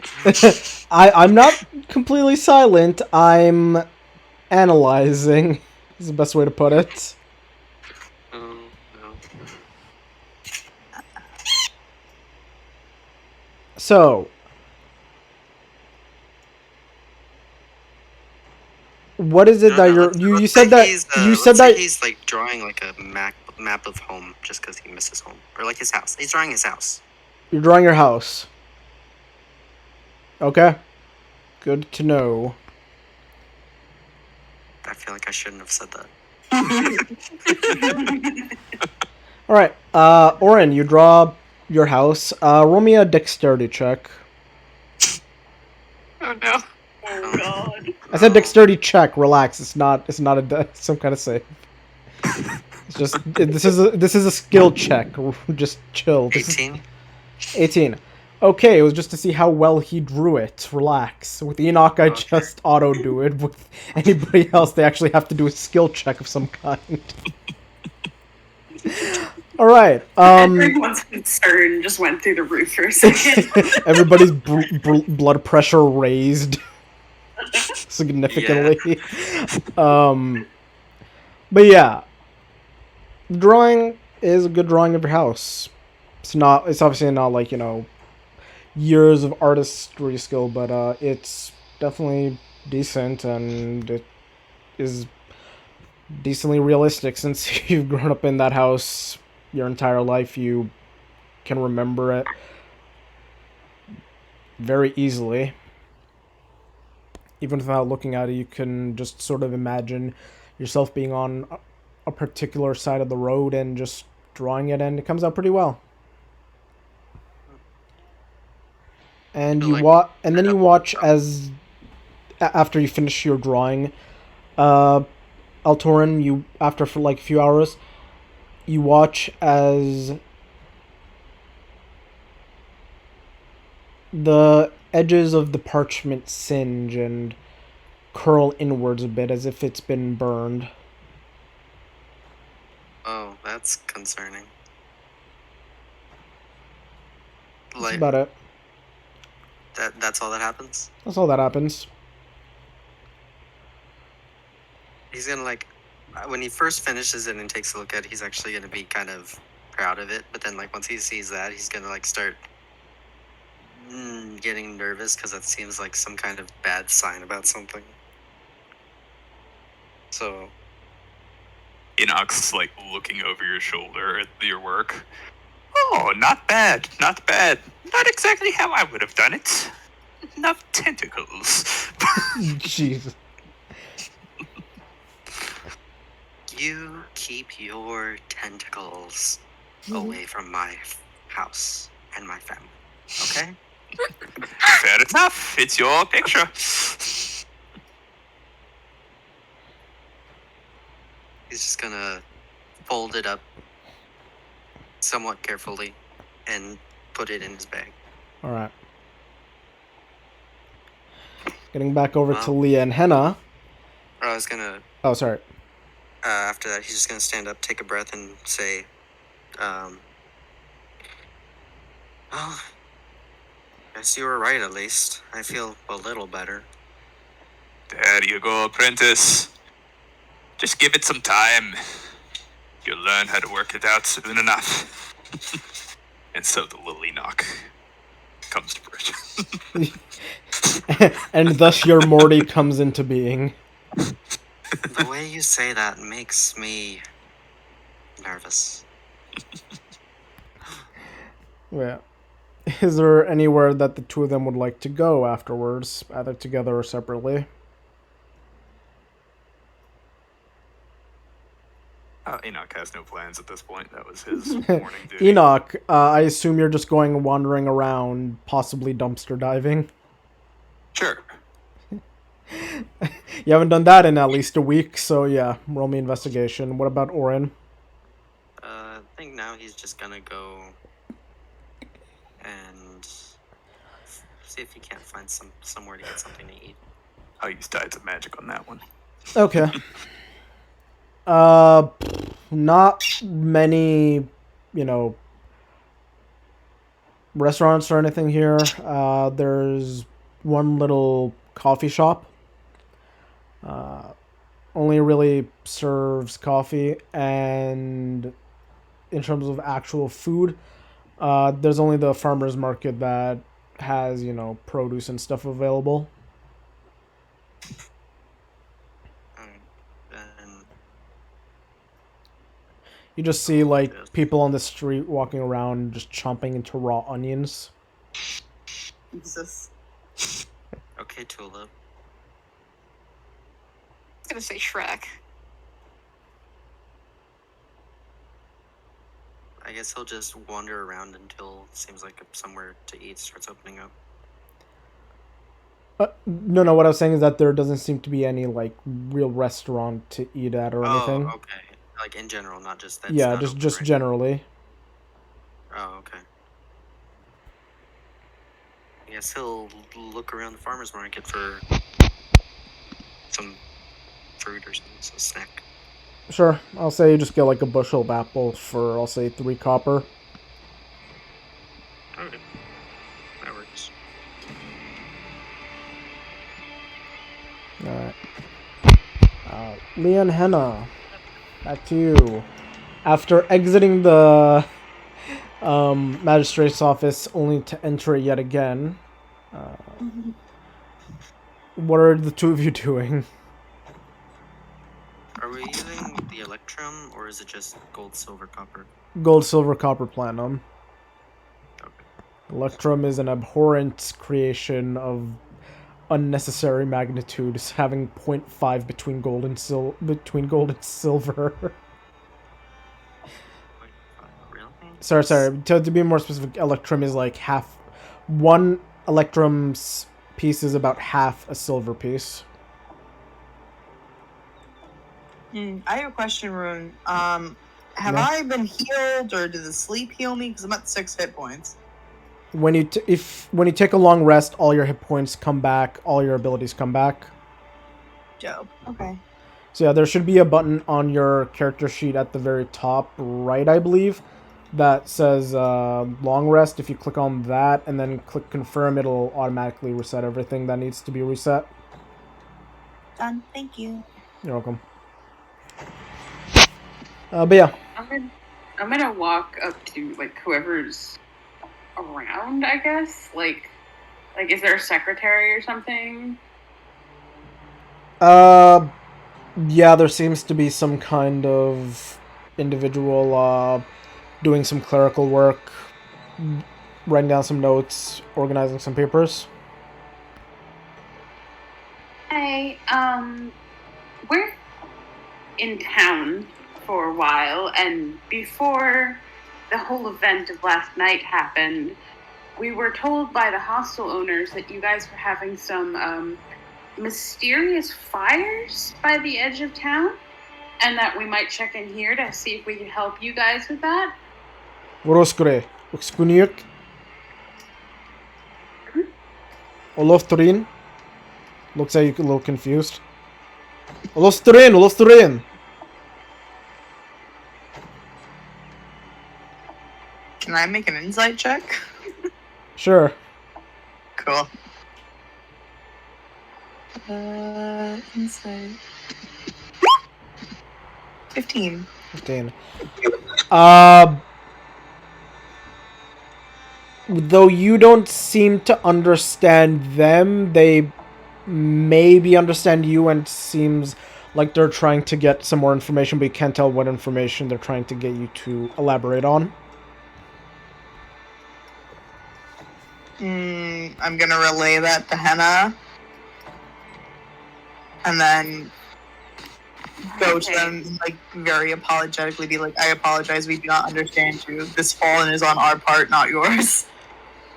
Is there anyone around who speaks common? Voroskin, Ushut, and then just beckons both of you. Are you following? Yeah. Alright. Yep. Alright. You follow the individual through a hallway, and then into a door, and you come into a room with what looks to be a dwarf with some robes on, some kind of official-looking robes, doing some paperwork, and the individual says, "It is kvikt in noyan en dalakvikt ahin en utvim alfat udvat iskin,"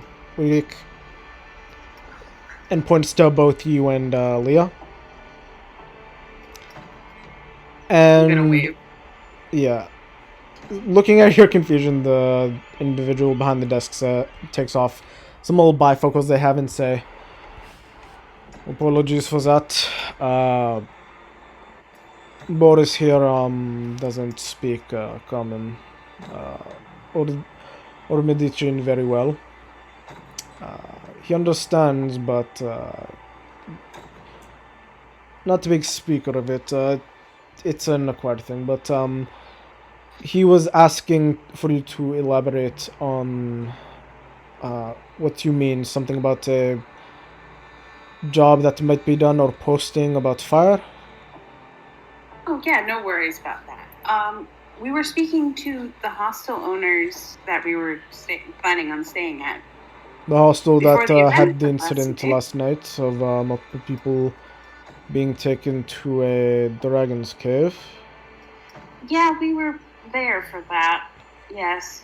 Right. But because we're now in town for a while anyway, the hostel owners had said that there were pillars of smoke on the edge of town that they couldn't figure out the origin of, and that if we were interested in investigating it, we should talk to the magistrate while we're in town. We are adventurers and would love to take it up for you. You are the two of your mercenaries. Leah's gonna fully just look at Hannah and like shrugged her. I'm a musician with many talents, and my party is more than equipped to deal with issues should you need it. Your party of two? No, we're representatives of our party. There's 5 others. Okay. Yes, there are some issues, or at least some sightings of dark smoke pillars a little bit deep into the Swallowtail Forest, just out of town. We've sent people to investigate, but all those who have investigated have not been able to get to the location fast enough before the smoke disappears. It only comes around a few times a week.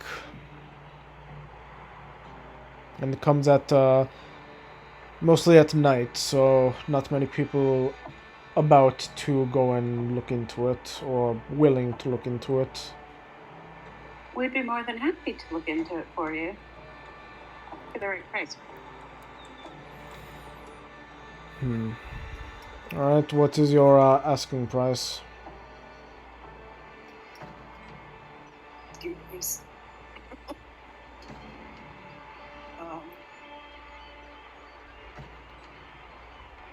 I'm just gonna kind of like look at you.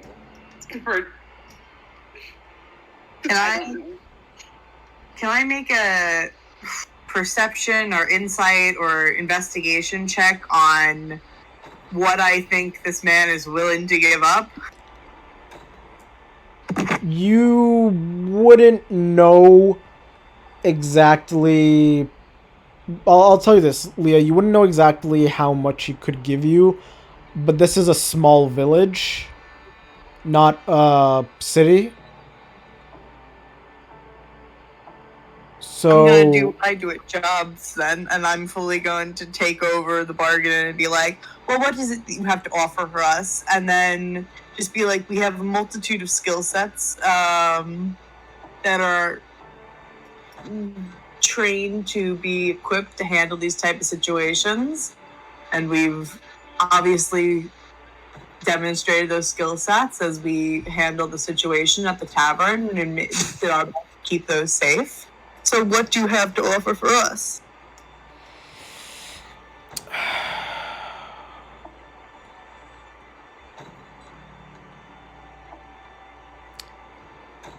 100 gold pieces total.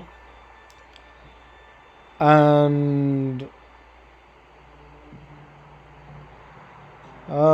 we can give you, well, I can give you a relic of the town,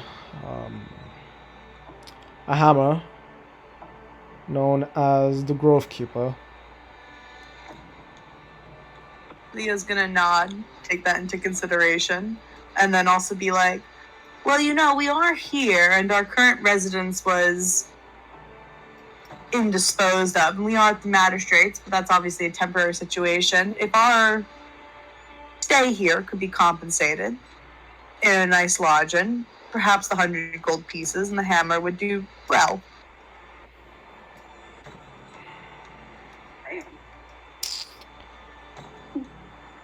I will speak to the Vremos and see if they can put you up in their residence, at least for a short time. Would be greatly appreciated. May I get this all in writing? Alright, he writes up a missive and seals it with the magistrate's stamp.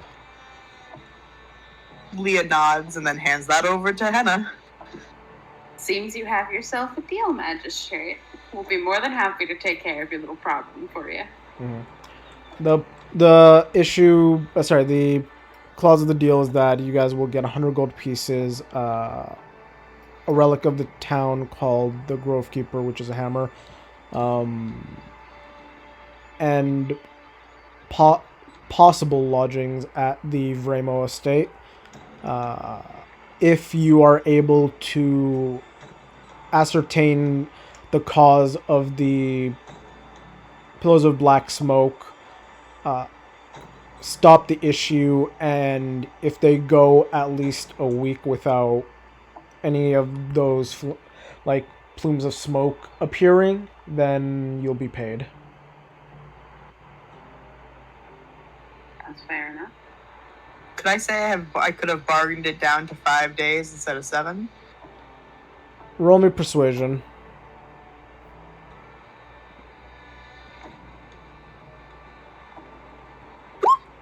Nope. Unfortunately, not quite.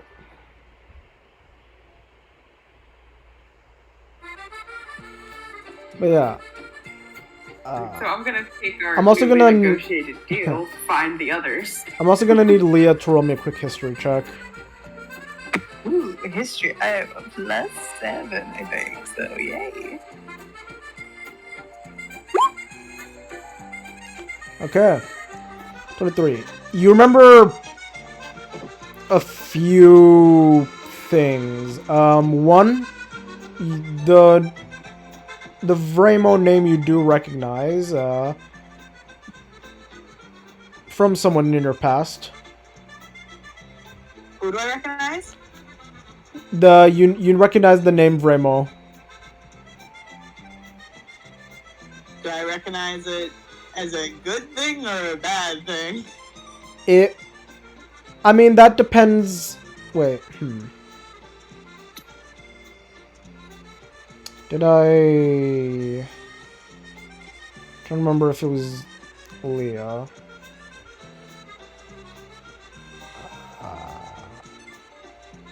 Okay, I'm gonna state a first name that I'm trying to see who remembers this. Does the name Lucas ring a bell to anybody? Yes. I know what you're talking about. What was that? I know exactly what you're talking about. Okay. Does that a ring bell for you as the player, Alana? I'm going through my notes. 1 second. It's probably from like the session 0 or something we had. Yeah.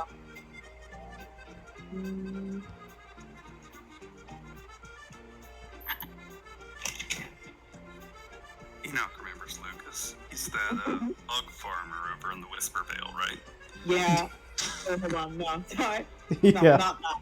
I'm not saying yeah to Magnus. I'm saying yeah to. I know. I know Lucas. I know Lucas. Is that just Lucas from Smash Bros?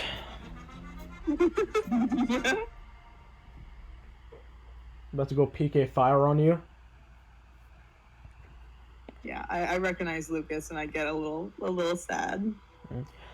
Yeah, at the very least, the last name definitely does ring that same bell. Along with that, the Grove Keeper, you think about it and take your time. You've read up on history and the past of the kingdom, especially including the, lineages of the noble families that have ruled and whatnot, the differing, regions, but also you've also been taught in the histories of the royal house.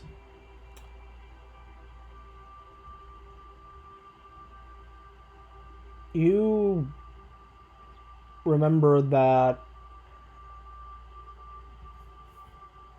the Grove Keeper hammer was said to be instrumental in the first king of the Mid-Meadow Kingdom's claim to the throne, as well as his commanding of the entire region. It's one of the royal arms of the king.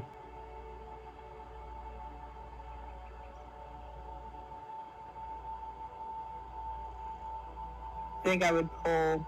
How heavy is the hammer? Estimated. Would I know that?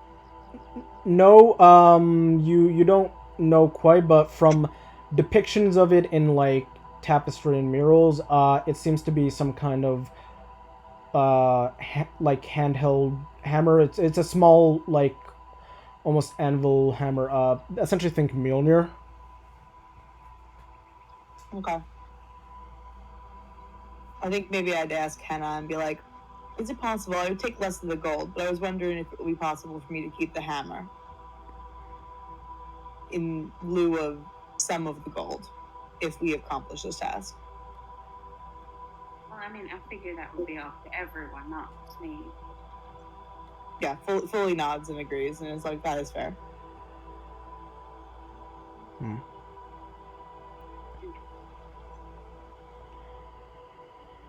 But yeah. So yeah, you guys are given your missive, and I'd say around this time is when Bora, you make your way into the magistrate's office, and as Leah and Henna are making their way out. Hey, Bora, I got us a job. We got us a job. I got wee job. Oh, she'll be right back. Yeah, she might not be at her at the moment. Bora's currently clutching onto her cloak and just turned into a ball of dark cloth and blue skin, rolling around at the speed of sound. I think Leah's gonna lean over to Henna and be like, to what emotion is Bora most actively demonstrating right now?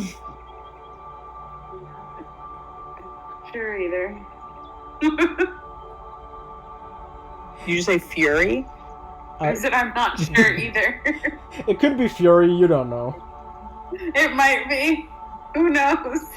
An unrelenting rage caused by the eldritch god Elmo. Speaking What? of, I think.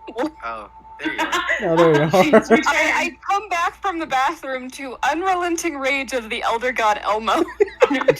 That's all you need. Elder God Elmo. That's all you need to From know. Yeah, that's all you need to know. Yay.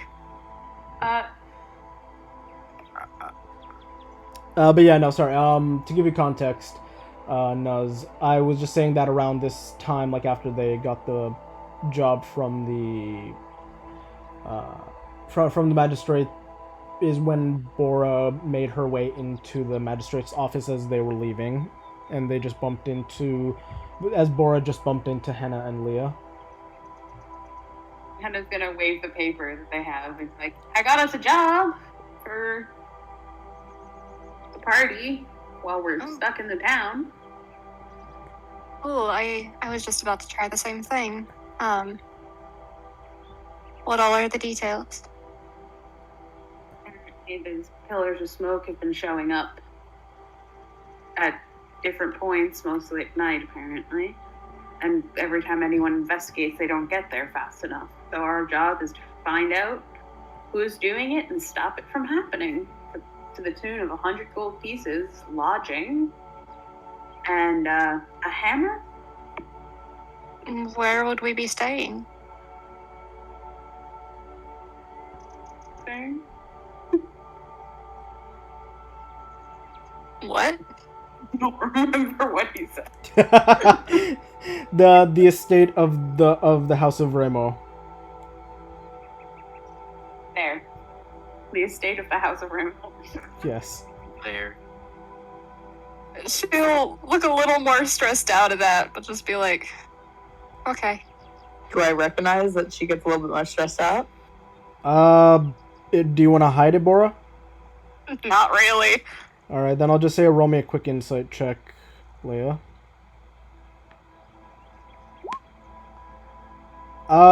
She definitely seems to have an altered reaction to when the name Remo is mentioned. Yeah. Creepily, I'm going to snap head up and stare and like squint eyes at the reaction then. Look, I know the story. I know this isn't bad. Still, when you come from a family whose job is gambling, they give a bad name to gamblers. He's going to just kind of be like, I do not come from a family of gamblers. I fully do not understand what you were implying. Well, I mean, I suppose merchants are a form of gamblers. Not that kind. They're just usually government subsidized. Indeed. No, that's the stock market. Never mind. Yeah, I was gonna say, that's the stock market, my guy. I mean, Sure. merchants are somehow. She'll just take a second and kind of... Well, I do. My dad's a professional gambler. That's his business. Stealing that much money is bullshit. Leah's gonna just kind of look at you and like try to convey something just like with her eyes, just kind of like, I am fully aware of what you were talking about. I am like, I don't know how to bring this up, so I'm just not going to, and we'll see if you get that. Sure, you know what? Leah, roll me a performance check. Bora, roll me insight to try and see if you can essentially charade this with just your eyes. Okay, 16's not bad. She looks like she... You're pretty sure Leah's into you. Leah's trying to convey this message. Bora's just like, oh, leaves. I will let... Nuz, I will let you decide how Bora interprets Leah's message with essentially her eyes just darting around and wiggling a lot after you're talking about stealing the money and it being bullshit. She'll get a completely other idea, and since it is Bora we're talking about, she'll just get really confused, like, I don't get it. Are you, like, fucking one of them or something? Leah's gonna just pause for a second and be like, I actively tried. It didn't go well. Okay, so, all right then. Where are the boys? Why don't we go inform them that we have a job? Bora is actively impressed now. Bora has gained respect for Leah. Very much so. And she'll just completely say, oh, yeah, my sister's fiance, you know, the one I'm in love with, he's also a noble, so I feel your pain. In love with your sister's fiance. Yes. Damn. I was gonna say, or Henna, I think Henna's met Bora's fiance, or Karila's fiance. Oh, that was Orin. Alright, that was Orin. That's fair. I was like, wait, are you saying this in front of the person who literally met him? But yeah, So it's just, look, I knew him before she even met him. He just didn't feel the same. Leah's gonna just kind of go over, like, hand hover, wait for consent to, like, touch your shoulder. She'll just give a little nod. And then just pat you on the shoulder and be like, romantic attachments and attraction are a complete foreign object to me, and I fully do not understand this sentiment, but I understand that you were upset due to this, and I apologize for your upsetness. I have been told that my sister's fiance is also quite, what was the term? Fuckable. But I fully do not comprehend that. We love This the is city's good. representation. yeah. This is a good conversation. Yeah, I was gonna say, this is just the girls by themselves, and it's gone, and it's basically started with fuck politics to I have tried to fuck the governor to I've tried to fuck I'm in love with my sister's fiance to my sister's fiance is bangable. I also just extremely want to uncomfortable. offhandedly say as a person, this is exactly what it's like at work. Fair enough. And- These conversations are exactly what happen when nothing is happening. And then there's Henna, just there. Leah's gonna turn to Hannah and be like, does your sister also have a fuckable husband? I don't have a sister. Leah's gonna nod.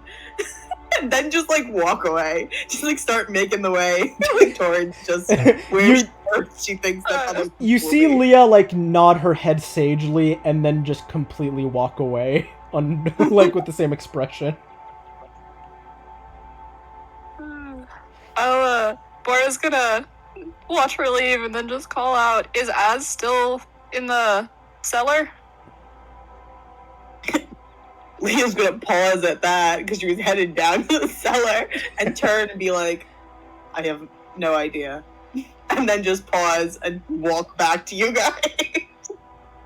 She'll just start walking over the cellar. Alright, Bora, you go over towards the cellar and you just see Azazel working out, that's it. I like to think at this point Henna just has her face in her hand. She doesn't know what's going on and she's stressed. I assume so because you're like, oh, we've got a job, and it devolved to Leah and Bora essentially talking about bangable fiancés.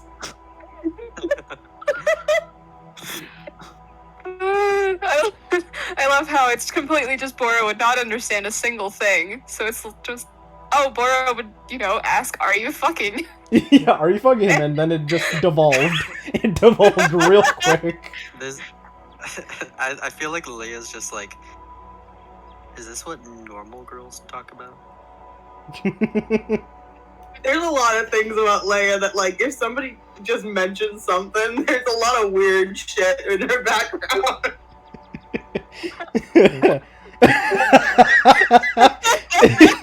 Nice.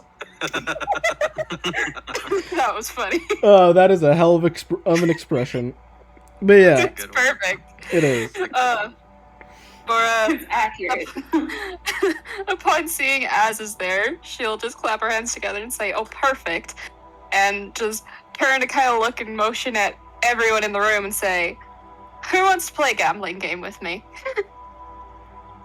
Well, I figure at least one person you should be watching for the pillars of smoke. Well, they said that it comes at night. They said mostly at night, didn't they? Not always? No, they said it comes at night. If I Okay, remember correctly. Never mind. Well, I guess we might as well gamble. All right. Why not? When you say this, No. Bora, you see Azazel just have a 1,000-yard stare off into the distance. No, look, I don't have any money. So we're going to do instead what I used to do with my peers when I first got there. And they were, quote unquote, teaching me to gamble. And she uses air quotes around that.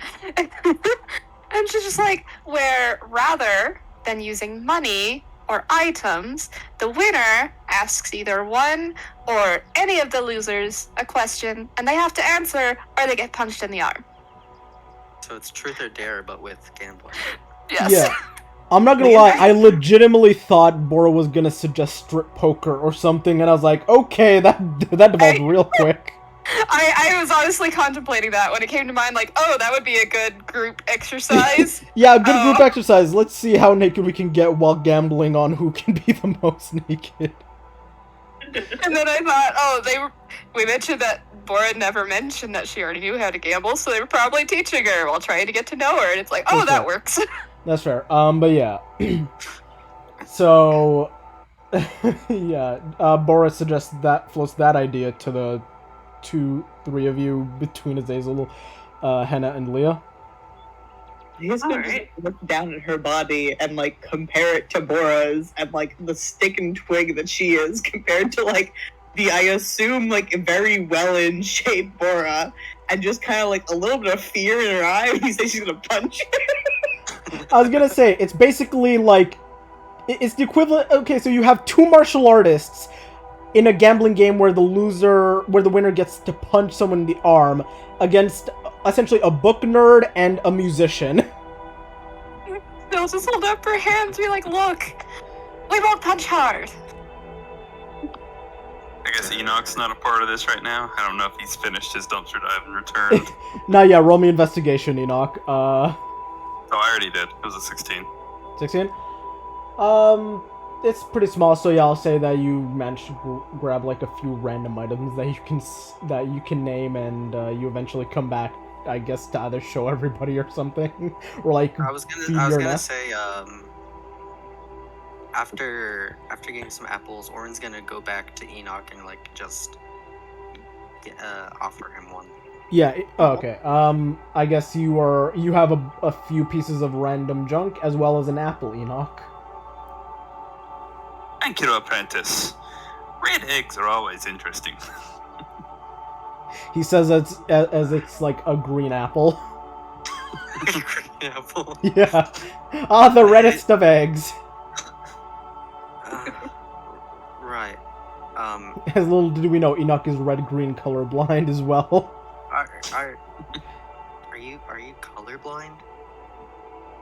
By chance? Last time I checked, I can see. Let me see. Enoch looks towards the sun. All right. I can see just fine. All right, Enoch. Yeah, you stare at the sun for a minute, and you can see now little specks of light dancing in your now white vision. That's not what I meant, but okay. Oh, look, apprentice! A solar eclipse!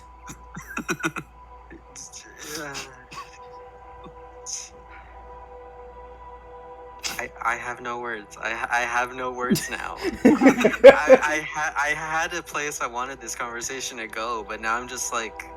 Now your brain's fried. Congrats.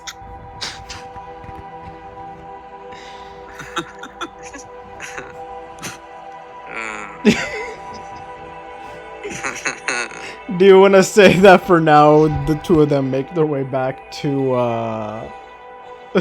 to the magistrate's office, or at least trying to find the others? Yeah, okay. Alright. But yeah, I'll say that then around now, as Bora's floating the idea, Enoch and Orin show up just in time to hear her mention something about gambling and the winner getting to choose one or more people to punch if they lose and ask a question to. Someone's challenging Enoch the gambler. He's like rubbing his hands together. He's rubbing his goblin hands together with its blisters and pimples.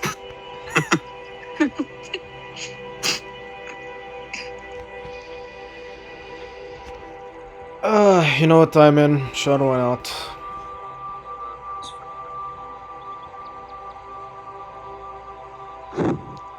So we're all gonna gamble together then. Yeah. Alright. So if that's Bora will just start shuffling her cards. All the arcana are out, so it's just normal playing cards now. Alright. You shuffle them out, and basically how this is gonna go is we'll all just roll a d20, and the one who rolls the highest essentially wins this round, and they get to punch one or more people in the arm and ask them a question. Is that what Bora was suggesting? No, it's the winner asks either one or all of the losers a question, and they either have to answer or they get punched in the arm. Okay. But yeah, if everybody wants, we can roll a d20 quickly and see who. Leah got the worst hand possible. Oh my god, what is this? Wow. Hey, I mean, at least it's relatively even. Orin wins. Yeah, Orin, you win with a 13, which is sad. But yeah, you win. So yeah, you can choose one or more of the party members to ask a question to, and they can either answer or take a punch from Orin. Okay.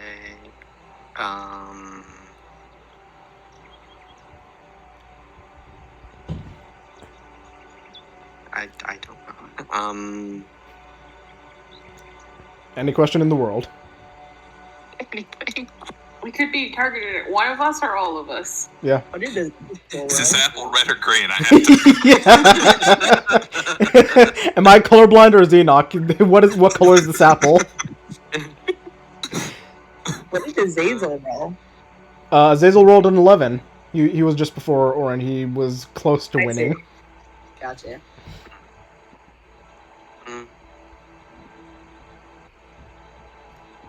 Leah, what is your favorite food? What's your favorite? Yeah. What color is this egg? What is paint? What is this thing called paint?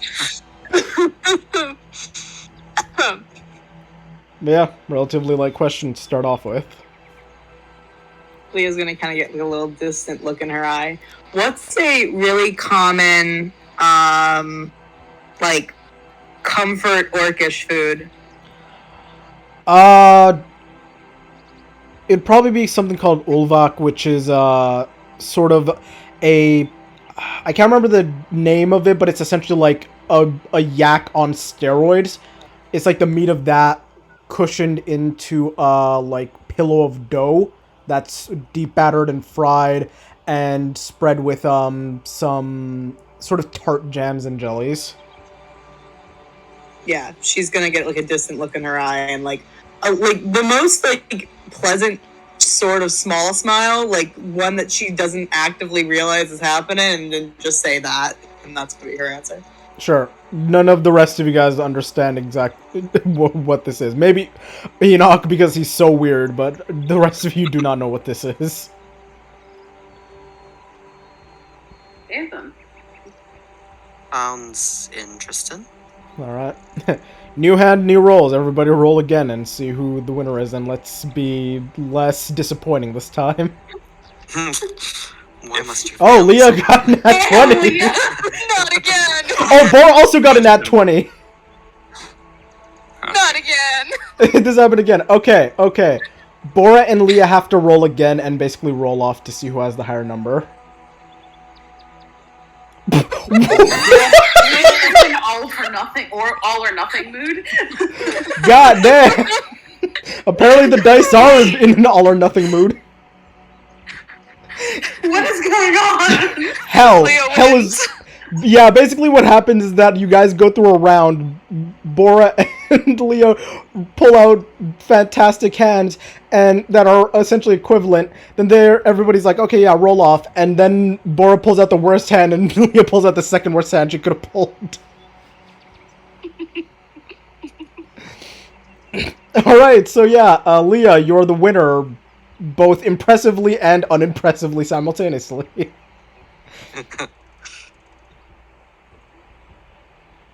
I think I'm gonna turn razor focus to Azazel. Oh, Why no. did you not hit me when I disobeyed you? Oh. Oh no. Just a blank expression on his face. And she's not even angry looking. She's genuinely curious. Yeah, she does yeah. Not understand. She's like Yeah. not upset in the slightest.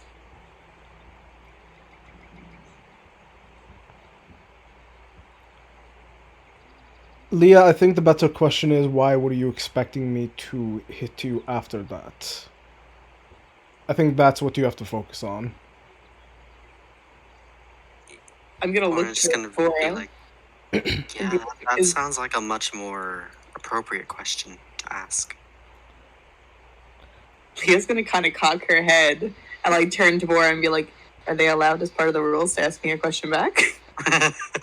Fine. If we're going to do this properly, okay. The reason I didn't hit you is because your demeanor changed.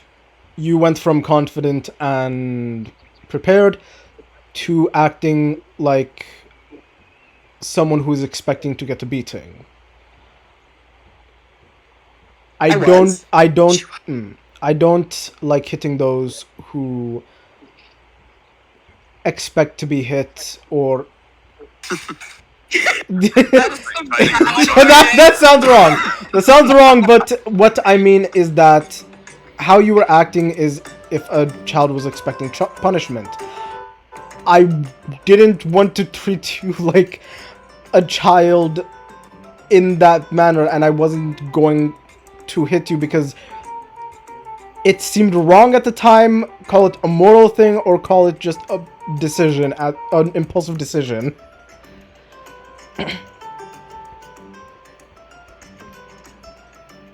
Liz kind of nod. She can't ask any follow. She's fully under the impression she cannot ask any follow-up questions. Fair enough. She's gonna nod.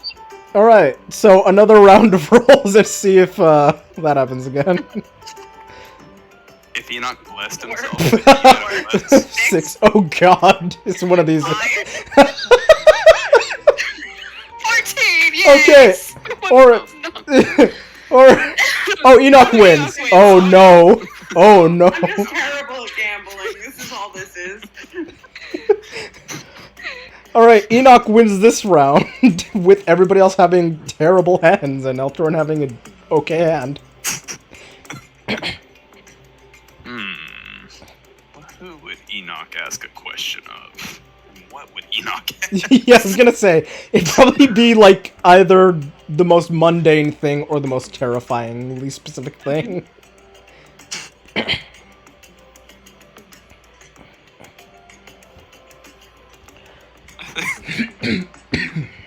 Okay, let me see if I can do this. Enoch would look to Bora and kind of squint his eyes. Okay, soothsayer. Should there be a child tied to the side of the road as a carriage barreled at it, yet it had another path to go down, and there were 3 more children, but it had yet another path, and it had 6. Which path would you decide to take? Of course, you could always drive it off the side of the road for yourself, but that wouldn't be any fun, now would it? You're gonna bore with the trolley cart question. Basically, and it's not even, it doesn't make as much sense. It's basically, it's like, oh, there's a path with 1 kid, there's a path with 3 kids, then there's a path with 6 kids. Which one do you take, and which one do you kill, or do you kill yourself? She's just gonna look at him like he's stupid. Hey, I'd stop the fucking cart! I think the premise of the question is that you couldn't stop the cart. I never said that. No, that's what Azazel assumes, that there has to be some kind of method to this question, even though there probably isn't. Enoch asked the question. There doesn't have to be a I was method about to to it. say, Just let it Enoch go. asked the question. I had no expectations going in for there to be a sincere No, I know that. I understand that 100%. Azazel is like, there has to be some kind of meaning to this. After you say stop the cart, Enoch just squints. Very clever, soothsayer. Okie dokie, on with the game. Okay. Okay, another roll. Everyone rolls nat ones. I mean, I'm not. Oh Enoch God. wins again. No, Orin Yeah, wins. So what we're learning is that Enoch and Orin are the only ones getting to ask questions today. Leah's gonna turn to Bora and be like, "I thought you were good at gambling." there's a difference between being good at gambling and having shit luck. Got to agree on that one. Yeah, Orin, you're up again. If you have a question, you can ask to anyone. Or, again, you can also ask multiple people the same question or different questions. He's just gonna think for a little bit. Actually, I need to think for a little bit.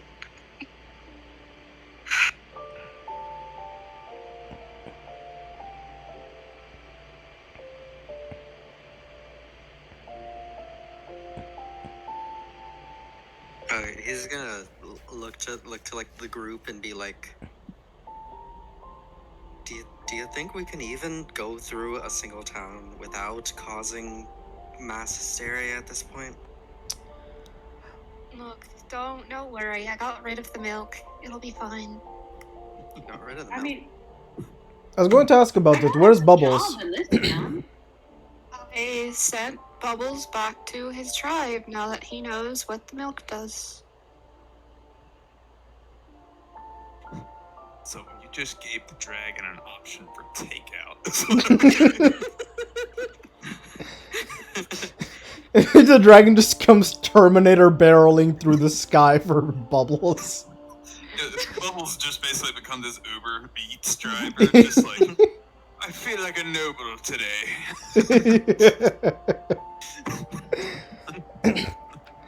But yeah.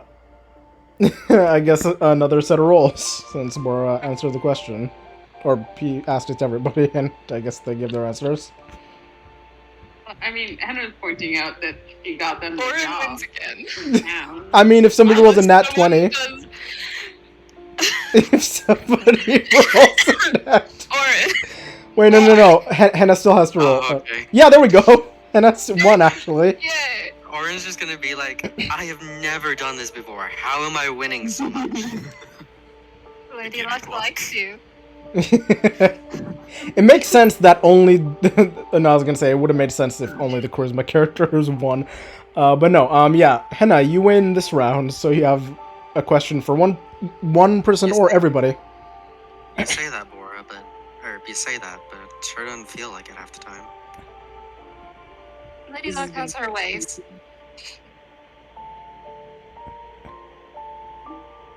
What was the question? I haven't asked one yet. No, I said you have a question that you can ask anybody, or you could ask everybody different question or the same question.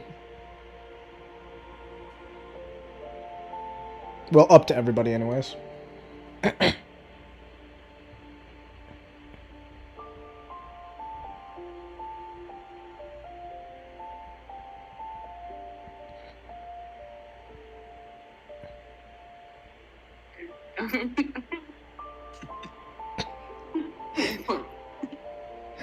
Henna, unprepared to actually win. I really didn't think I was going to at all. I mean, yeah, it's hard. There's literally only a 5% chance to beat Orin's 19. It's like, well, Orin wins again. Apparently not. I mean, I didn't think I had a chance. How this is going to go down is Henna is going to stare hardcore at Azazel for like a few moments, looking like she's about to ask him something, but then completely divert to Enoch and be like, so how did you know I was the queen and she's the scholar? Seen your portraits before. Oh, okay. Interesting. That He's gonna be answers a fully lot. horrified. Oh Fully god, horrified. there's a spider outside the window. It's okay. Ignore the spider. It's outside. It's a good sized one. It's outside. It can't hurt you. No, I'm not worried about that. That's not why. I just noticed it hanging on its web right there. I want to imagine this conversation is going on in game. It's just like, there's a spider just by the stairs. Henna slowly slides downwards. I shall never leave this room again. I'm sorry. Both me and Orin have ADHD apparently. I know, don't worry. Alright. Okay. I guess since Henna's question was answered, everybody do another roll if you guys want to keep this up.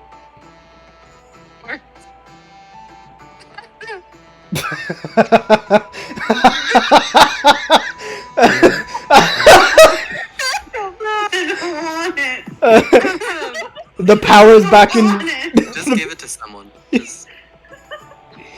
You can just ask a very vanilla question. You don't have to ask anything, you know, obtrusive. You can just say, "What's your favorite color? What, like, what is your favorite scent? Blah blah blah." Like, airspeed velocity of a latent sparrow. yeah. This is literally an exercise to get to know each other. Yeah. Yeah. Very I'm gonna look at Leah and be like, "What's your favorite color?" Leah? Mm-hmm. It's gonna take Leah like a really sad long time. You guys are sitting there for about 7 minutes as she stares into the void. And then she's gonna just like Everyone's just looking at her like so concerned. Yeah, like, is she dead? Does she have a heart attack? Bora's waiting for the punch. You short circuit her. You short circuit her. she's gonna just say, I suppose I like blue. Blue, okay. To the 2 blue people in this group. Horrible wink. Enoch uses prestidigitation to turn him for a moment. Okay, so now he's a blue goblin. Not terrifying at all. I want to say it's not like a subtle blue either. It's like house paint blue on Oh his skin. god. Leah's gonna not die gonna take tonight. that as like a bad thing. She's gonna take that. She's gonna do like a little clap when Enoch changes the color. Fair. Alright, another roll if you guys want to keep up the festivities. I think this is fun though. Like It is. Wow, actually decent rolls. Okay. Enoch wins. Jesus. I was gonna be upset if I won again. So far, it's been a constant stream of Henna, Orin, and Enoch. So the charisma characters are taking over. It makes sense. The gambler has not won once. Yeah, the Templar hasn't won once. Okay, Who as we've been going, Bora's physically relaxing and feeling better. However, she's getting frustrated because she hasn't won once. She got really close and then she fucking sucked. Bora's going on full tilt. She's still relatively calm. Yeah. Enoch will look to everyone.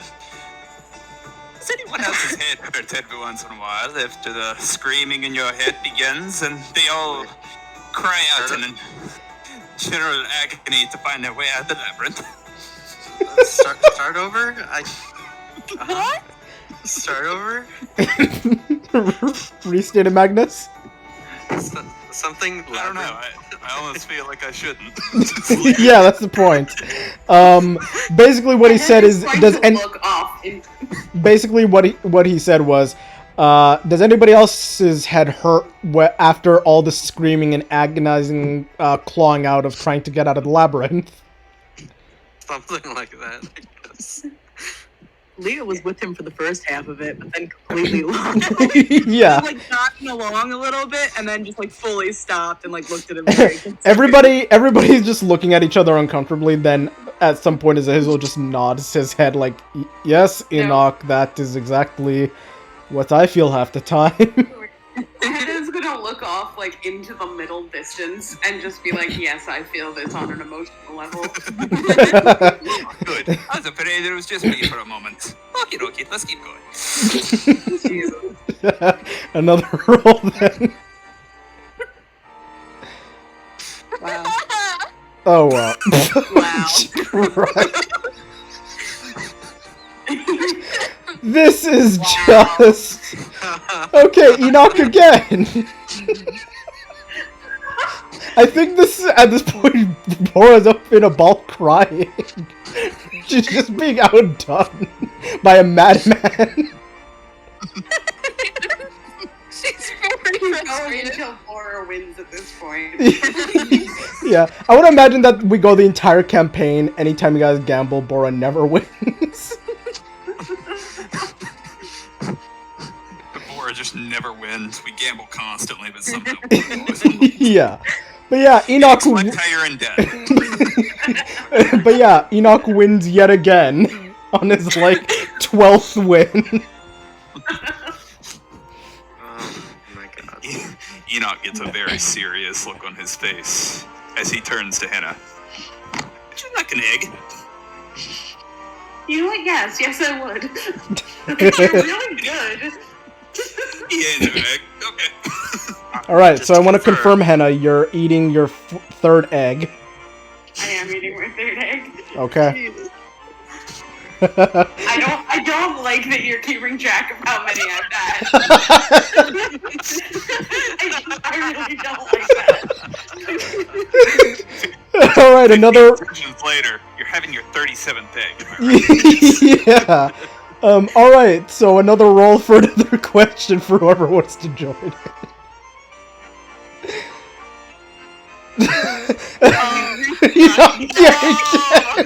This is the third win in a row. How? As Bora, Enoch has won 3 times in a row. Enoch. Question. Why are you all so bad at this? This game's quite easy. I think everybody just staring at each other like, we don't know. We're like, probability-wise, this shouldn't be happening. Gonna raise their hand and be like, all who want to get Enoch out of this game. Azazel raises his hand, like, very quick. I'm just gonna sit here. Okay, Enoch, how about you just sort of watch and be the referee for this? Oh, understandable. Not many can beat Enoch in a game. Apparently not. Enoch the gambler really came through. Yeah, I was gonna say, the gambler was actually a gambler. Would you like to know my secret? What? It's this lucky charm. Oh, God damn it. I can pull out an item. I thought you were gonna say it was my strawberry schmiggles. But yeah, I guess... Pulls out a box of Lucky Charms. Yeah, pretty much. It's me box of Lucky Charms. Lucky charm is. But yeah, another D20 roll for everybody except Enoch. This is so fitting. I just want to say, after he says, because of me lucky charm, he pulls out of the bag a blue fedora and puts it on his... We have too much blue in this room. We have too much blue. Leah's gonna do another little clap at the color. Oh, God. Oh, God. It's the exact same shade as his skin is right now. Yes. What about Orin? Orin has to roll as well for his I thought I did roll. No, you didn't. Oh. Wow. Orin wins again. I'm gonna give this one to Bora because I just want to know what she's gonna ask. Sure. If everybody's fine with that rule being implemented, if somebody's willing to give up their win to somebody else, that other person can ask the question. Oh, God, it's amazing. Bora has not rolled above a 10 this whole time. She hasn't. Wait, no, I honestly want to see Yeah, how that's that true. gets. And then you lost to Leah because she also rolled. Yeah, you rolled that one. She rolled a nat 20 once, and then nothing below it, above a 10 after that. But yeah, I guess Orin's giving his question to Bora now. Bora is going to look at Henna and be like, so why were you so anxious to get out of Highmore when I first met you? As a loaded gun is pointed towards your head. Leah's like sweating balls next to her. I'll say anybody who wants can roll an insight. I'll put that insight. Why not? Wow. Leah seems fine, you guys. Leah seems fine. Leah seems fine.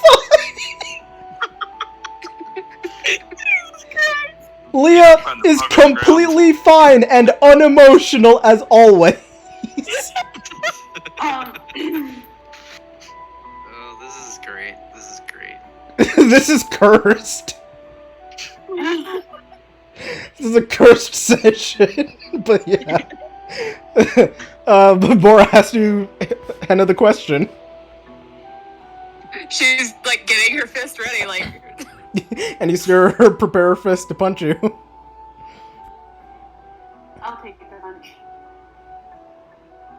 Alright, I'll say you... Oh, I'll say since she's not resisting, you punch her. What's your dex or strength modifier, Bora? Oh, I want to say Enoch will dive in front of the punch to take it for her. Okay, you get down Mr. Presidented by Enoch, who takes a punch to the groin. because I didn't want to like actually hurt them, and it's just a, bonding process. I would have used my strength, which is a +2. Alright. Just using raw strength, you just punch Enoch in the stomach as you just get down Mr. President's henna.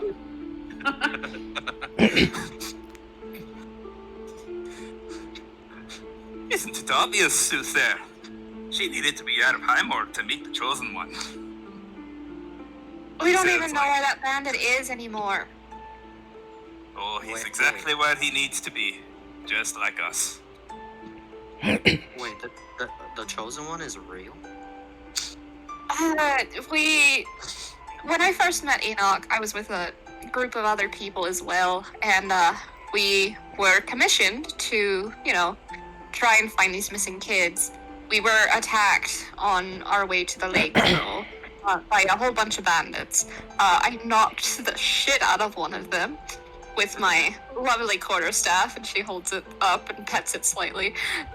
And This reminds me of Ruby with Crescent Rose. we didn't trust how Enoch tied him up, so I went and I retied for him, and yet when we woke up the next morning, the bandit was taking our cart and our stuff. No, it wasn't even the next morning. What happened was you guys tied him up and then you were like, we gotta double check. So you guys tried to retie him, and then while you guys were about a minute away, he just started riding off with the cart. Still, it's not my best moment. Yeah. It was his destiny. He needed that cart to get where he needed to go. But Enoch, don't we all just need a cart to get to where we need to go? Oh, that's life now, isn't it? Lizzle chuckles slightly, just trying to mess with Enoch but failing. The more you know by Enoch. Yeah. Imagine a nature documentary was called narrated by Enoch. Oh, we were already joking about that before. Fair. But yeah, I guess another round if we want to keep this game of questions up. I love this so much. It's funny, especially because Bora's being shunted out. Oh, wow, she actually rolled higher than a 10. Oh, it's another roll-off, but this time with Bora and Altoran. One more D20. She rolls a 1. Okay, this time Bora actually wins something for herself properly. She's going to look at Az and just be like, what do you know about your Ganassi family? Like, the Jinn.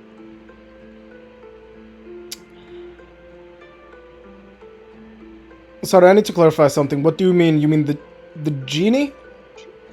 Yes. Wait, that's real? She's gonna just stop and look at him like, did your mortal parent never tell you? So,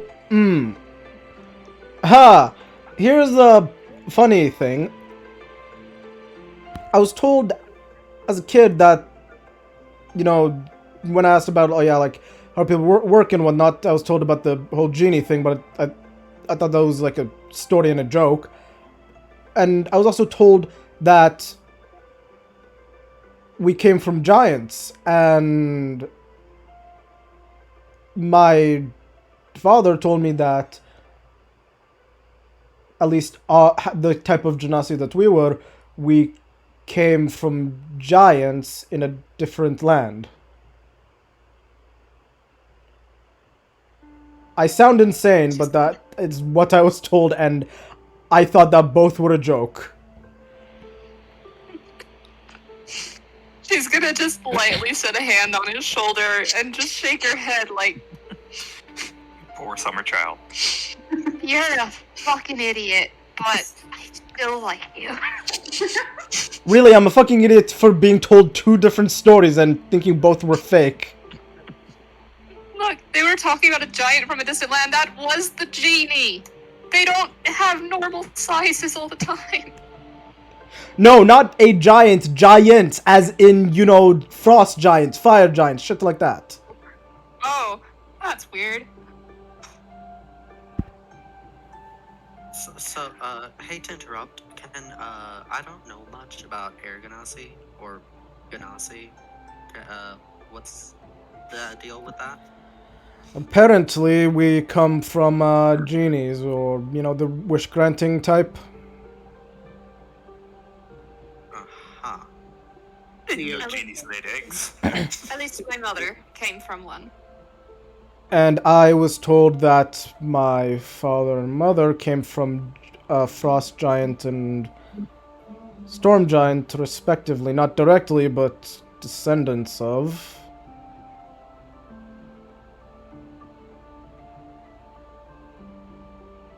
He's gonna just get a smirk and look at him and just like... Does that mean that, I could grant any wish you have?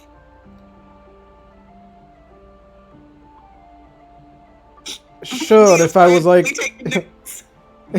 Sure, if I was like 5 and I believed in wishing.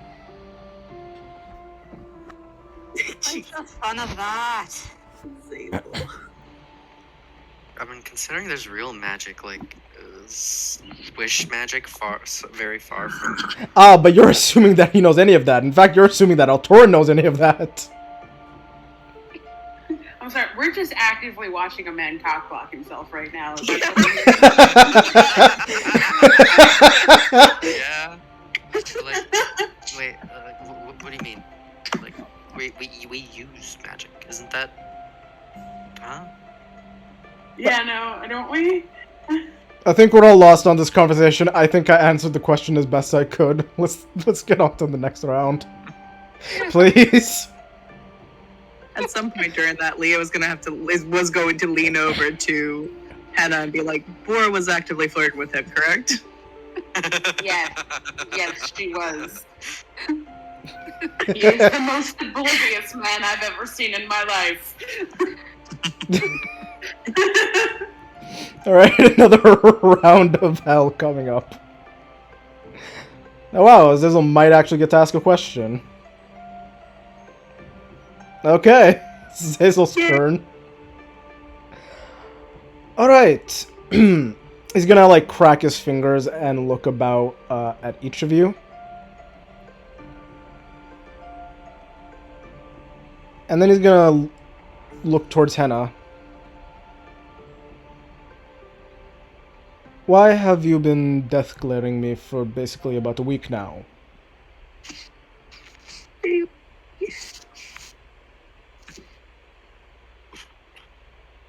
Because you contradict my self-image.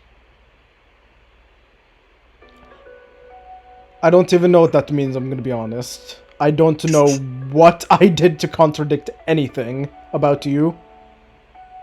You don't have to know. But she did it.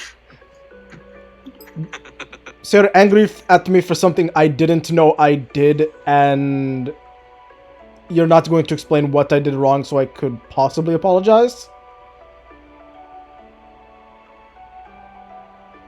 One day you might be able to fix it. Yeah. What the fuck is my life? Okay. At what point does he just accept that he's terrible with women? He already did! He already did back at the tavern after a woman growled at him. I was expecting him to ask about the raccoon again. I mean, maybe that's his next question, you don't know, but yeah. I guess another roll.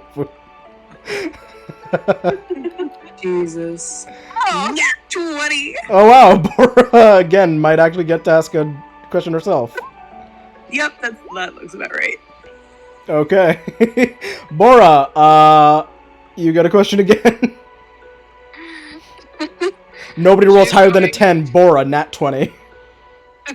Just going to look at Orin and just be like, why are you so scared of your magic? Oof. Bora's really just out here asking the real questions. Yeah, I was gonna say, Bora's out here taking, like, going for the throat. She doesn't even mean to. She doesn't realize these are, like, horrible questions. Yeah. He's gonna, like, get visibly nervous and, like... And it's just gonna lean across the circle and be like, don't forget you can take the punch. Leah's gonna nod frantically. It's not anything bad. Well, to me it's bad, but... When I was... I never established ages for...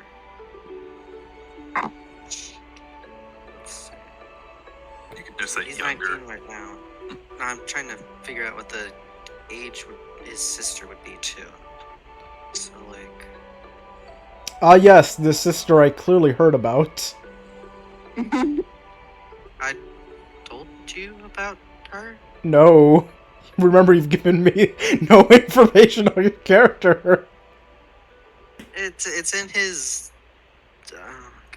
We can't see the thing that says backstory on other characters. The DM might can. I sent it to him. Okay, then... Yeah, then I might have just forgotten about it. Then, yeah, that just might be on me, but I didn't remember that. Wow, okay. Wow. I'm sorry! We literally moved away from his home! No, it's fine. I'm kidding. But, I know. so, he's 19 right now. If he's, say, 13, 6 years, so let's say she was 13? 4 at the time. Yeah, okay, anyway. I guess I did needless math, I guess. Anyway, okay. When I was about 13, my family and I, we were out in the forest getting ingredients and camping like we usually do. But for some reason, some wild animals came after us. I guess they smelled our food, and my sister, she... how do I say? She almost got attacked, but I did some storm lightning bullshit and chased them off, but she got hurt because of me. And I've just been scared that that's gonna happen again. I don't want to hurt people. I'm trying to do good for them. She's gonna nod and just say, well, I know from experience that sometimes you can't help it. Sometimes you have to hurt people in order to make things better. Yeah. Yeah.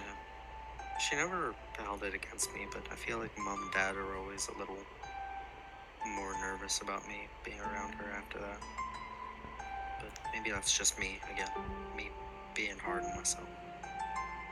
Well, Prentice, you can't be scared of your magic. You have to embrace it. Feel it. Much like this. Enoch cast Blast on himself and Orin. Okay. Fortunately, he hasn't used his Tides of Chaos, so roll that d20 and see if it, is a nat 1. I did use it when I was searching trash earlier. Right, you did. Yeah, roll that Wild Magic Surge and let's see A, what he turns into, and B, what happens. Everyone within a 6-mile radius of you dies, as another 2/3 of the population in this village die.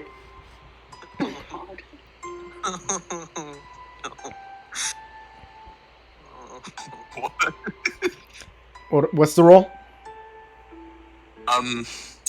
Target must save when he is hit by a bludgeon or turn to butter. So basically, you and Orin have to make a save against your own spell DC, and on a failure, you turn to butter for who knows how long. The next time you get hit with a bludgeoning attack, meaning punching is also a bludgeoning attack. And we don't know this. And we don't know this. Why are your wild magic surges The ones that seem so random and won't happen for a while popping up like, oh yeah, they'll happen right now. Hey, here's the good news, though. You have a D4. Look on the bright side, you have a D4 to your next roll. And apparently now I'm a shifter, a long tooth, so I guess I look, like a more or less normal humanoid with fur and saber teeth. Yeah, so he's a furry now. He's a furry. I would like to reach over and poke one of his saber teeth. They're Just real. out of curiosity. They feel like teeth. He's just gonna stare at Enoch like, you know what? Here's a question for you. How the hell do you do that? How do I do what?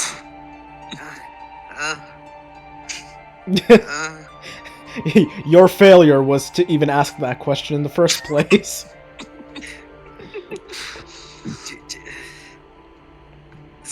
Is it conscious? I guess not.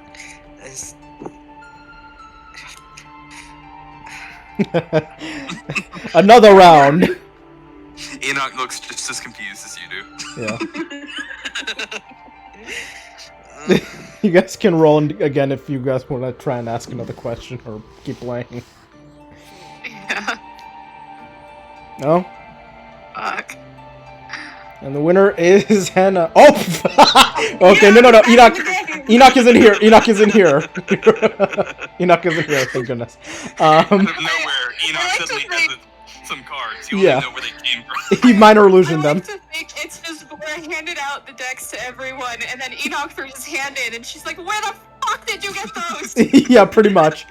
She looks, she sees an exact copy of her cards, but she knows she hasn't handed anything to Enoch. But yeah, Hannah wins this round.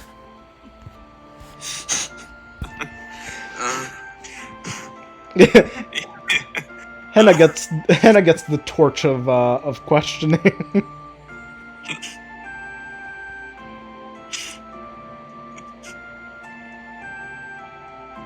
So it's actually Enoch. We're not counting Enoch in this. I'm perfectly fine with just saying nobody knows where he got his cards. So Yeah, nobody We did. can totally still go. And I'll just hold her hand out to Enoch, like, no, you got better than me. Whether or not those are actually part of this deck. Okay. She puts them in there and somehow adds them up to be 52. Okay, Each of then their I cards get. separately 52 cards. Fair enough. Then I guess somehow Enoch gets the question. All right, Enoch, what's your question for one or more of the group? Oh god. Sorry, I was not actually expecting to net 20. No, that's the problem. Enoch literally is the monk is in Enoch the gambler mode. Joke's on us, we've just used up all of our luck for when we have to actually do something later. Yeah. Well, Bora hasn't. I mean, Enoch. Leah still has her luck for the nat 20 True. and the 3. And there's Enoch the will, I guess Enoch will look to Leah, oh, good. and he'll just ask, Scholar, do you fear death?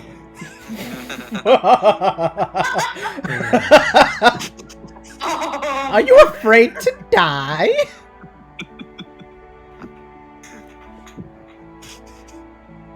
Considers it, and she's like, I hope by the time I die, which is many, many, many years after many of you, I will have come to have accepted death as a natural.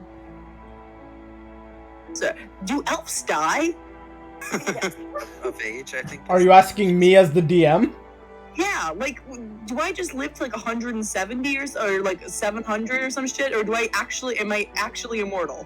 You can age out until basically your lifespan is 700 years at max, which is essentially like, or I say a max, but that's like more of the average. Like if you live a longer, life, because they say that humans can live 80 in the book, but obviously humans can live till like 100 or something in real life, so technically you can live till like 800, maybe 900, but 700 is the estimated like average of elf's like longest living lifespan.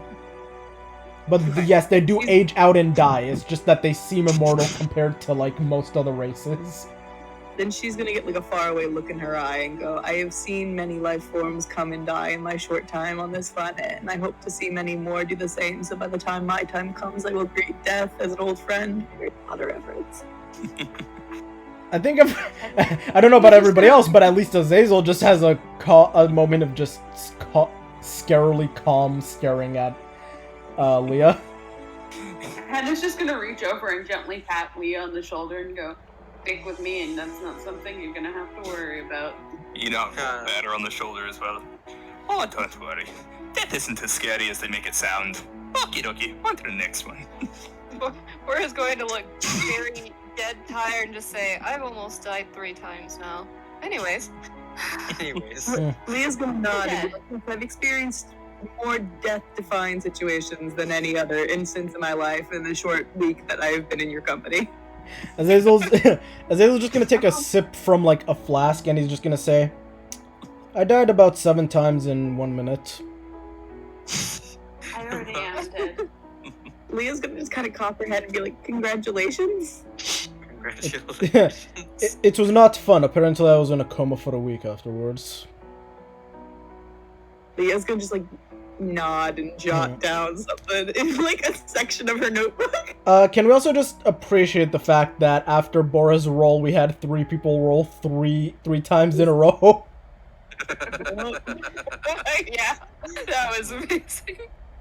Apparently all 3 of them Can we rolled also appreciate that those rolls are 1, 3, 3, 3, and 17? Pretty much.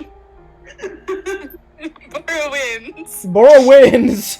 It's just like Bora 1 wins, and the rest of us accidentally chewed on our cards a little bit. Yeah. She would Like, scream at you if she saw you doing that. Those are her tarot cards, man. those are her babies. But yeah, Bora wins this round.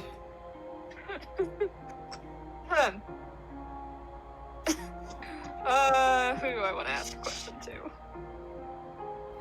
Clearly, I Enoch. think she's gonna look at Az again, because she's already asked the main questions about the others she has, and just say, what do you honestly think about us? About this group? Yes. One of you is insane. One of you is insane. One of you has some deep-rooted issues that need to be resolved. If she ever wants to cope with dealing with combat, and somehow all of you except Enoch seem completely unprepared for the world. I want to say, as he says someone's insane, Enoch, like, leans over to Altorin. Boy, are you gonna let him call you insane like that? Leah's gonna lean over to Henna and be like, is he flirting back with her now?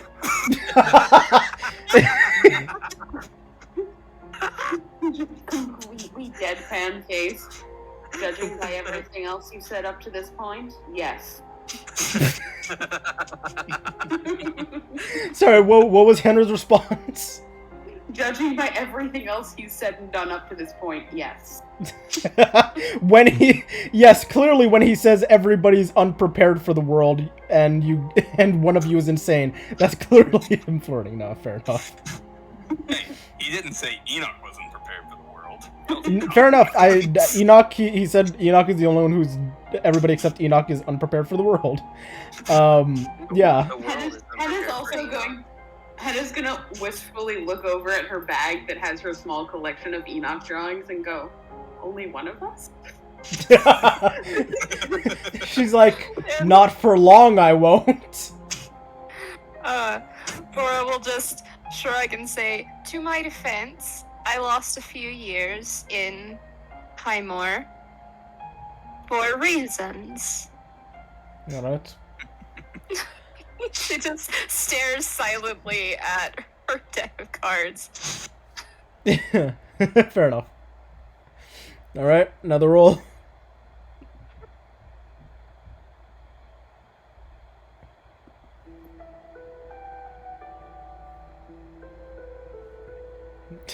Again. Is it Azazel's? Oh, wait, did Bora roll another 17? Yes! Christ, I rolled a 16. I was like, oh, does Azazel get to ask? Nope, immediately shut down. Alright, Bora again. We're not letting him ask about the raccoon. Yeah, I was gonna say, apparently apparently nobody's giving him a chance to ask about the raccoon. Yeah, I mean, so... She is done with her questions, so she'll just be like, well, I don't really have any other specifics, so... You can ask anything basic then, about anybody. Doesn't have to be the hard-hitting ones. She gets this look across her face as the first question that comes to mind. She gets a slight blush on her cheeks and says, yeah, no. How many people have you all laid with? No, it was more of going to turn to Az and sassily ask how big he was. Jesus. He just gives you his... I was gonna say... That is better not in this situation. I was gonna say, she asks that and he just responds just deadpan with his height. No, please do it. No, oh my she god. specifically said, how big's your dick? Oh.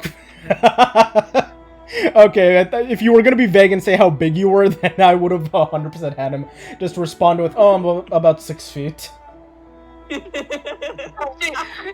had the urge to just turn to him and say, how big is your dick? And she looked like she was about to, but then she started turning red and just started shaking her head. This is not the time or place. Anyway. Are you telling me this is not the time or place when clearly everybody's here now at the exact same time? One of the people is insane and it doesn't matter what anything that's said to them, and the other 3 are in the same boat with you? She'll just wait for a second to be like, okay, then I'll continue my sassy remark. How big is your dick, Azazel?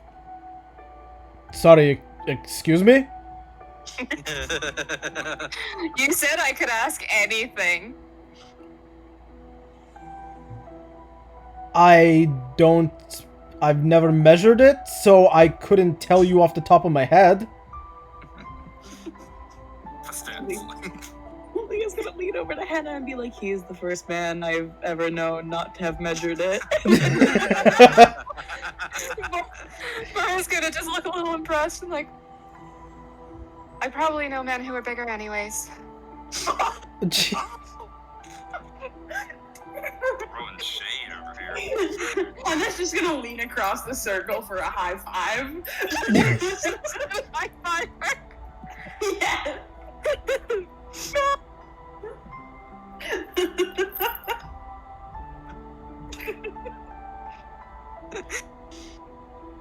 I legitimately thought that this was not going to be any kind of sexual thing.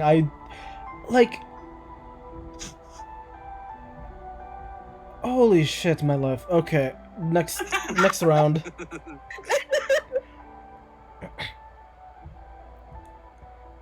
Oh my god. Christ. Swear to God, if I somebody could've beats made an it worse. if somebody beats an 18, that's just cruel. Can I also do an insight check to see how late it's getting? You don't have to really do an insight check. You guys are just checking every once in a while. I mean, right now it's probably about mid-afternoon, so you guys still have, like, plenty of time before it becomes a night. What? Zane, Where's my money? what was the... Azazel rolled an 18, your so... DM? Azazel rolled an 18, so Azazel and Orin have to roll off against each other. Oh, okay. Oh, no. That time your DM made you roll for your characters. Oh, yes. Yeah, the character's dick. No, joke's on you. His dick is actually just 6 feet. He was being honest in both regards. That would be uncomfortable. That'd be more than uncomfortable. It's actually in its own pocket dimension. He has to have a bag of holding just. Yeah. I gotta He ask doesn't my have DM, any how was- underwear, he just has a bag of holding. 100%. he just puts both. I didn't actually hear what the answer is, and I kind of want to hear it. The answer for what? Never mind. The answer for how big he is? Never mind. I think it was a non-answer. It was an I don't know off the top of my head. Yeah, he said he's never measured it, so he doesn't know. Like, he can't give you an immediate estimate, like, about his size. Like, that's his answer. I feel like we should have sent him off into, like, behind a barrel to find out for us. It's like, quick, measure yourself against this. If it's anywhere about, like, half this mark or this mark, it's either blank size or blank. It's like blank inches or blank inches. Sorry, I cut out for a second. Yeah, that's fine. But yeah, Azazel finally gets to ask a question. Okay. This is probably going to be the most important question of the night. I need you all to explain to me what that situation with that raccoon is. Look, Azazel, I was just trying to sleep, and suddenly there was a raccoon in my room. I don't even know how it got in there. I was literally undressing, and then it was there. Bora, Leah and I heard her scream, and we went I need to ask you a real question here. Was it about 7 or 10 feet tall and looked very muscular, walking on 2 legs, and looked like it should not exist in the normal world? Okay. Yeah. God damn it, how did it survive? You know this raccoon? You don't know, all he said is... The dark one. All he said is, God damn it, how did it survive? Yeah, her response was, you know this raccoon? From your description, I encountered it... What, like 3 years ago on the other side of the continent? It's been looking for you, apparently. Apparently, or at least it's been roaming about, but at the very least, I'm pretty sure I cut its head off. That's terrifying, because it had a Definitely head. had a head. She'll, like, shift her crop top around to show him the scars that she got from where it hit her. Uh-huh. Great. You saw it in Highmore and you saw it in the Beaten Shackle. Yes.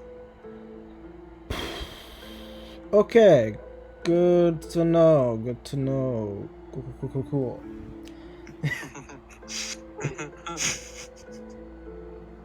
To worry Oh, about a God. reoccurring raccoon. Maybe not.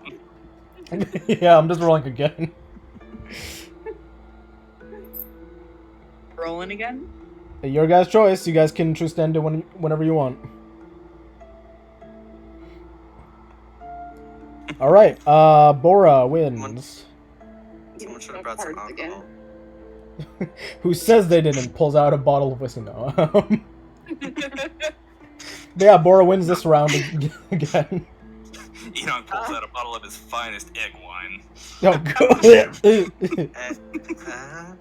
Nope, I choose death. I'll drink some. Alright, Just to confirm. yeah, I was gonna say, Henna, I want to confirm you drink the egg wine.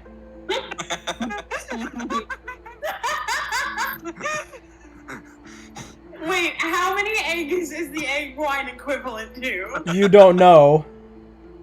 I don't know. I didn't know it was a real thing. Apparently it is. At some point, I'm gonna like fucking turn into an egg. You just no. What's gonna happen is basically you're gonna get the body shape of Professor Eggman from the Sonic games. I think it's Dr. Eggman. Yeah, Dr. Eggman. Doctor. Dr. Robotnik. There we go. You just get his body shape.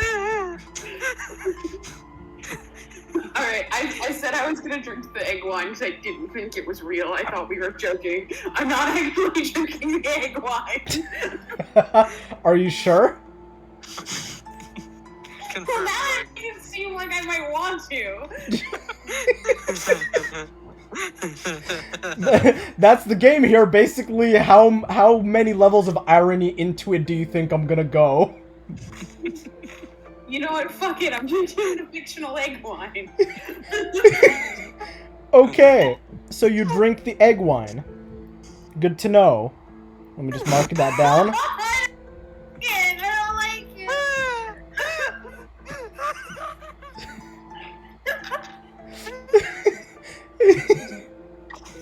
As nothing happens, Henna. I'm just gonna stare at my hands for a while. Turns out after eating that first egg, Henna is just a figment of everybody's imagination.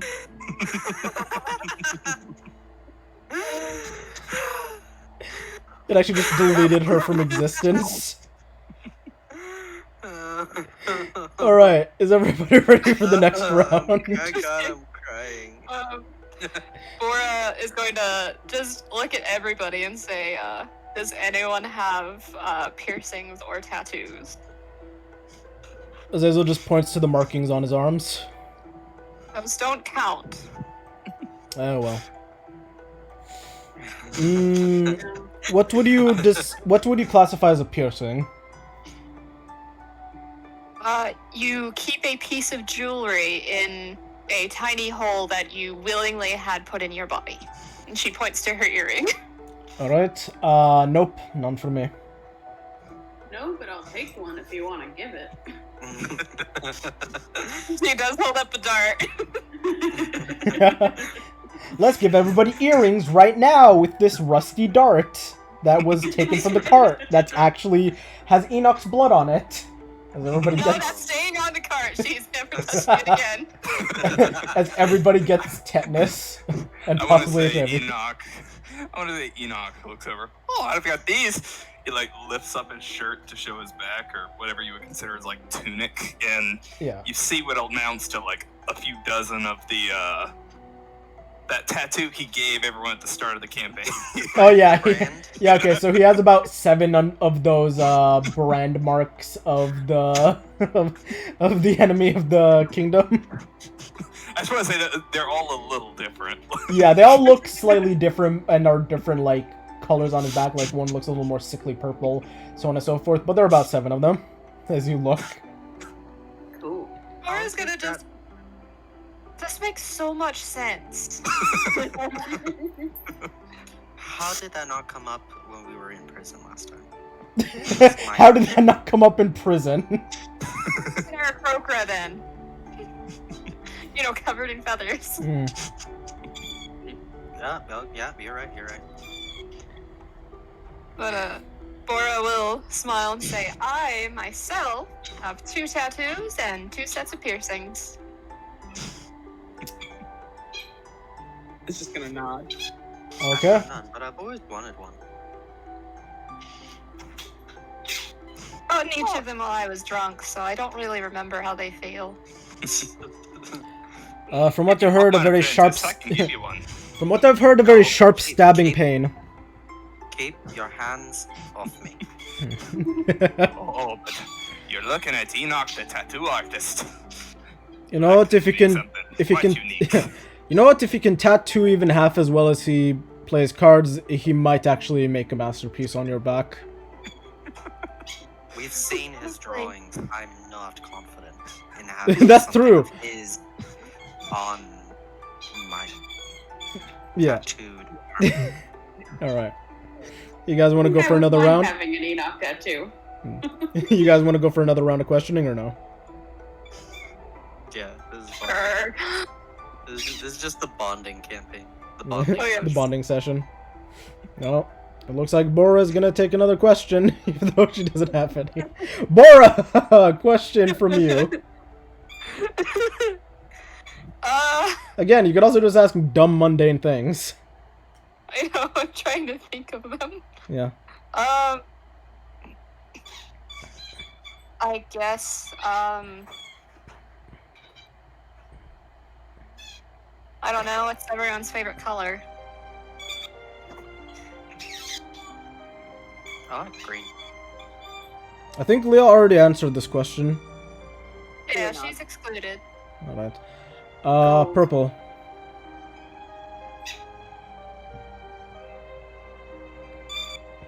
For Blasnin. She gets her fist red. She looks at Enoch. What's your favorite color? I prefer Blasnin myself. What is that? Oh, you've never seen Blasnin before. It's hard to describe, really. I could draw you a picture of it real quick. No, nope. I think we're good. I think we're good. That's good. Let's just mark him down as red. Yeah.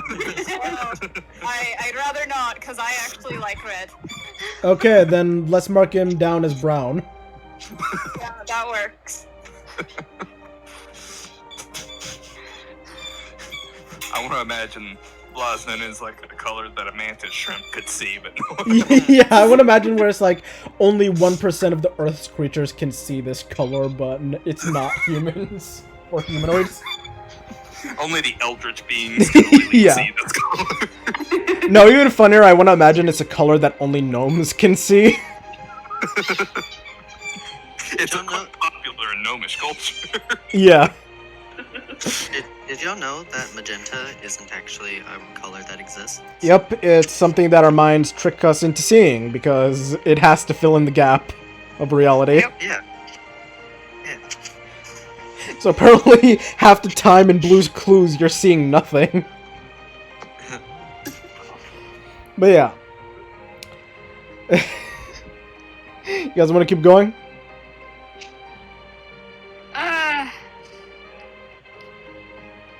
I'll take that as a yes.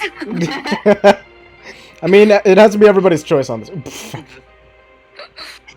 mean, you've seen what Enoch's questions are on here.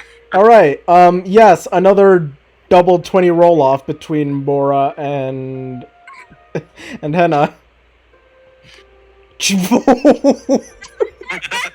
Wow, it really is cursed. Again, yet one more time as they go into third round.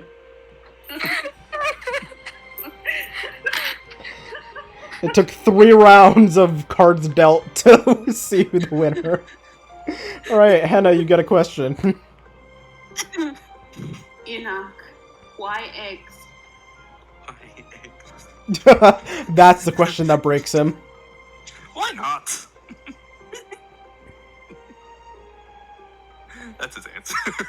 Eggs. All right.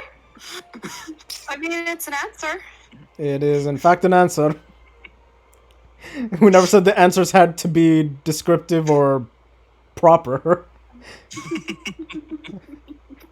Okay. What is life? Meh. What time is By now it would be somewhere around, like, 6 p.m., so it's like mid-evening, but it's not quite night yet. At that point, Bora would pack up all of her cards and make sure she has all of them and say, alright, we should probably start heading down to see if we can catch the smoke before it goes. That's a good point. We should. As we're heading out, Oren's gonna look at Enoch and just, like, hesitantly ask, would you explain how you work your magic to me sometime? Of course, apprentice. I can teach you all I know. Literal wizard in the party. Yeah, I'm gonna ask the insane man who jetpacks everywhere how he controls his magic. He doesn't want to learn from him. He just wants to, like, figure out, see if he can't figure out what the hell goes on with him. Fair enough. Maybe you'll discover something about yourself from discovering something about Yeah. You learn. That's why he said explain and not teach me. Yeah. Whether Enoch understands that difference is a whole other question. You see, teaching someone magic is sort of like seeing the color Blasnin for the first time. It's hard to truly understand magic until you read it in the Blasnin language. Yes. The language of color. No, it's hard to describe magic until you can really understand it in its truest form. Blink dog. Blink dog. until you really hear the blasting in your brain, you can't really understand the magic. Everybody's like, wait, but isn't blossom in a color? Yes, but it's also a state of mind. It's more my lifestyle, if you will. As he says that, Bora just kind of slowly looks at Azazel and is like, is this, like, the man who started all monk training? Sorry, what was that? She'll just look at as Enoch says it's a state of being, and she's just like, is Enoch the guy who invented monk training? Enoch was there at the start. Yeah. He just very badly explained tranquility to someone. Yeah, that's the entire reason why more people aren't enlightened. But yeah, Azazel's gonna be like, I really hope you're joking about that. Yeah, I really hope he's not. Also, Azazel's just gonna pull you back from when he's gonna say, why do you ask that question about my dick? Why She not? just starts turning red. Like, Nothing. No reason. should I... God, I was gonna say, you should only really ask that question for somebody you like, though. And you're just gonna walk away. God, he's such an oblivious dumbass. Leah's also going to try to grab Warren and, like, kind of bend down a little bit, and in Celestial go, quite alright. All parents are assholes. Language. Leah's gonna make a face and then just go back, like, in Celestial and go, you asshole written on your chest earlier, leave me alone. Language again! Just hiss at him. Henna is gonna look at Ez and just go, you are by far the dumbest person I've ever met. Just continue on. Azazel's going to just, while Henna, like, pulls back for a moment to talk to him, he's also going, when she says that, he's going to say, and you by far are the cockiest person I've ever met in my life.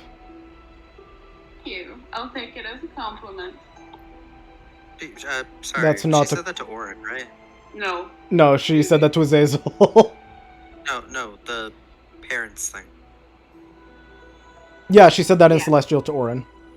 Oh, okay. I couldn't hear Orin or Bora for some reason. No, I mean, Bora doesn't know Celestial, since apparently this is the only character Nuz has that doesn't know Celestial.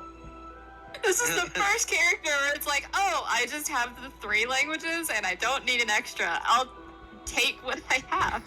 Little did you know, everybody in the group is shit-talking Bora behind her back in Celestial, and she can't understand. She's very anxious that that's what's going on. But yeah, Azazel's What going does to look... Celestial sound like? It sounds like, sort of... The best way to describe it is probably like old Latin hymns. With like a vocal choir background. Like, I don't know, there's no real way to describe it. It's just... It sounds very angelic and very, like, sweet and soothing to the ear and very nice. That's the best way to describe it. It's also like a little sing-songy, but yeah. When Henna's like, oh, thank you, I'll take that as a compliment, it's like, that's not a compliment at this moment. Well, you don't know me very well. You don't know me, but apparently I've done something wrong to you, and you're not going to explain what I did wrong, and you're just going to hold this grudge against me. Well, again, you don't know me very well. Hmm. How do I know I can trust you? This is all being said in Celestial. We fought... you No, s- Henna doesn't speak Celestial. Yeah, I was gonna say, Oh. Henna's like, how do I know I can trust you? The fact that I didn't try and sell you off to and or run away from a dragon should probably be good enough. Usually that works for most people. Orin just sitting there watching, like, eyes ping-ponging back and forth between these. Mom, Dad, please stop fighting. As such. Please stop. But no, Azazel just like, usually helping fight the dragon would do it for most people.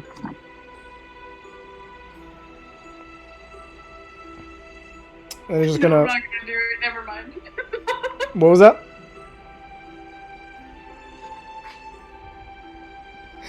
What were you saying? Something, never mind. Yeah. I was gonna say something, but never mind. Okay. Do it, you fucking coward! Can I use vicious mockery? Oh my god! Okay. What do you say as your vicious mockery?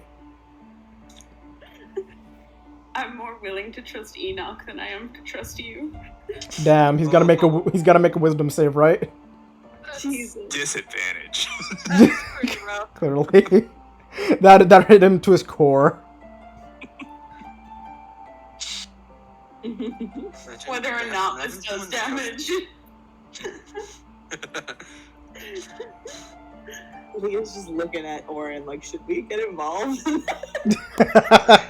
Should we stop this or get popcorn? I can't quite tell. Yeah. He failed, so... Oh no! 30 psychic damage. Damn. That hit me in the feels.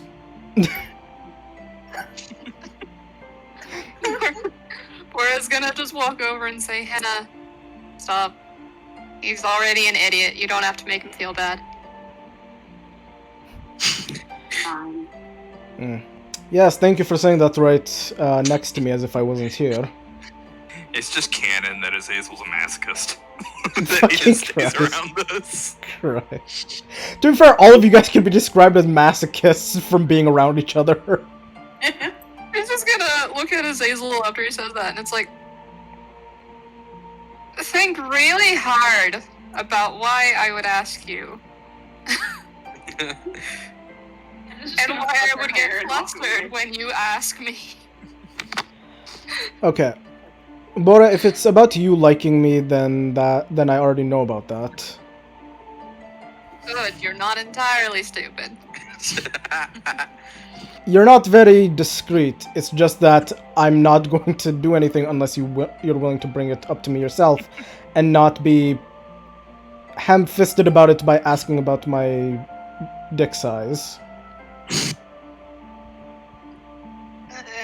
She gets flustered again. I don't know how to flirt with anyone who isn't interested in that shit. That's why I've been trying to be polite and getting past it. You've been making it very hard with how goddamn abrasant you are. How yes, I'm just losing my words. Okay. You're very obvious. I've been nice to try and let you off with a lot of what you've been saying and doing because I want you to try and either say it yourself and talk to me as an adult, or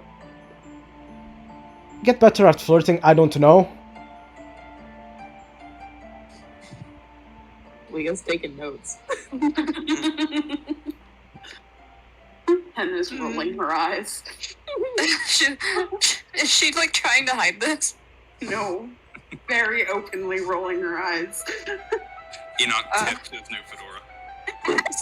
Seeing all of the attention, she gets even more flustered and is just like, when we're not surrounded by people, I will try, okay? I'm not saying right now, I was just stating, but yeah.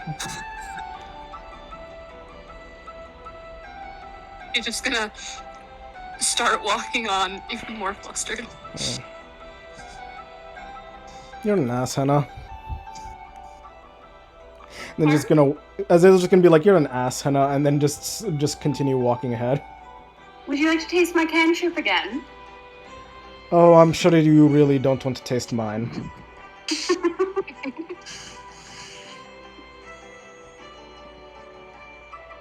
Look at Orin and be like, well? He's just gonna shrug like, I don't know why I'm here.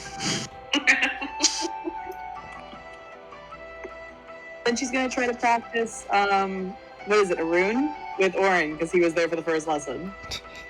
Sorry, did you say you're gonna try and practice a rune with Orin? Yeah. You're gonna practice Orin with Orin. Yeah. Right, because he was there for the first lesson. So Yes. If you want to just remember how to pronounce it, just literally say his name. Thank you. I'm okay No, now. I'm not trying to call you out. It's just more of a just think Orin when you're trying to think of the It's a complete language. coincidence, by the way. It is, and it's funny because it's the the elemental air language. So in a way, it was. Yeah, I was gonna say. So in a way, it wasn't coincidence. But yeah, you guys make your way out and are heading out of town in the direction where the smoke pillars have been seen. Yes. Okay.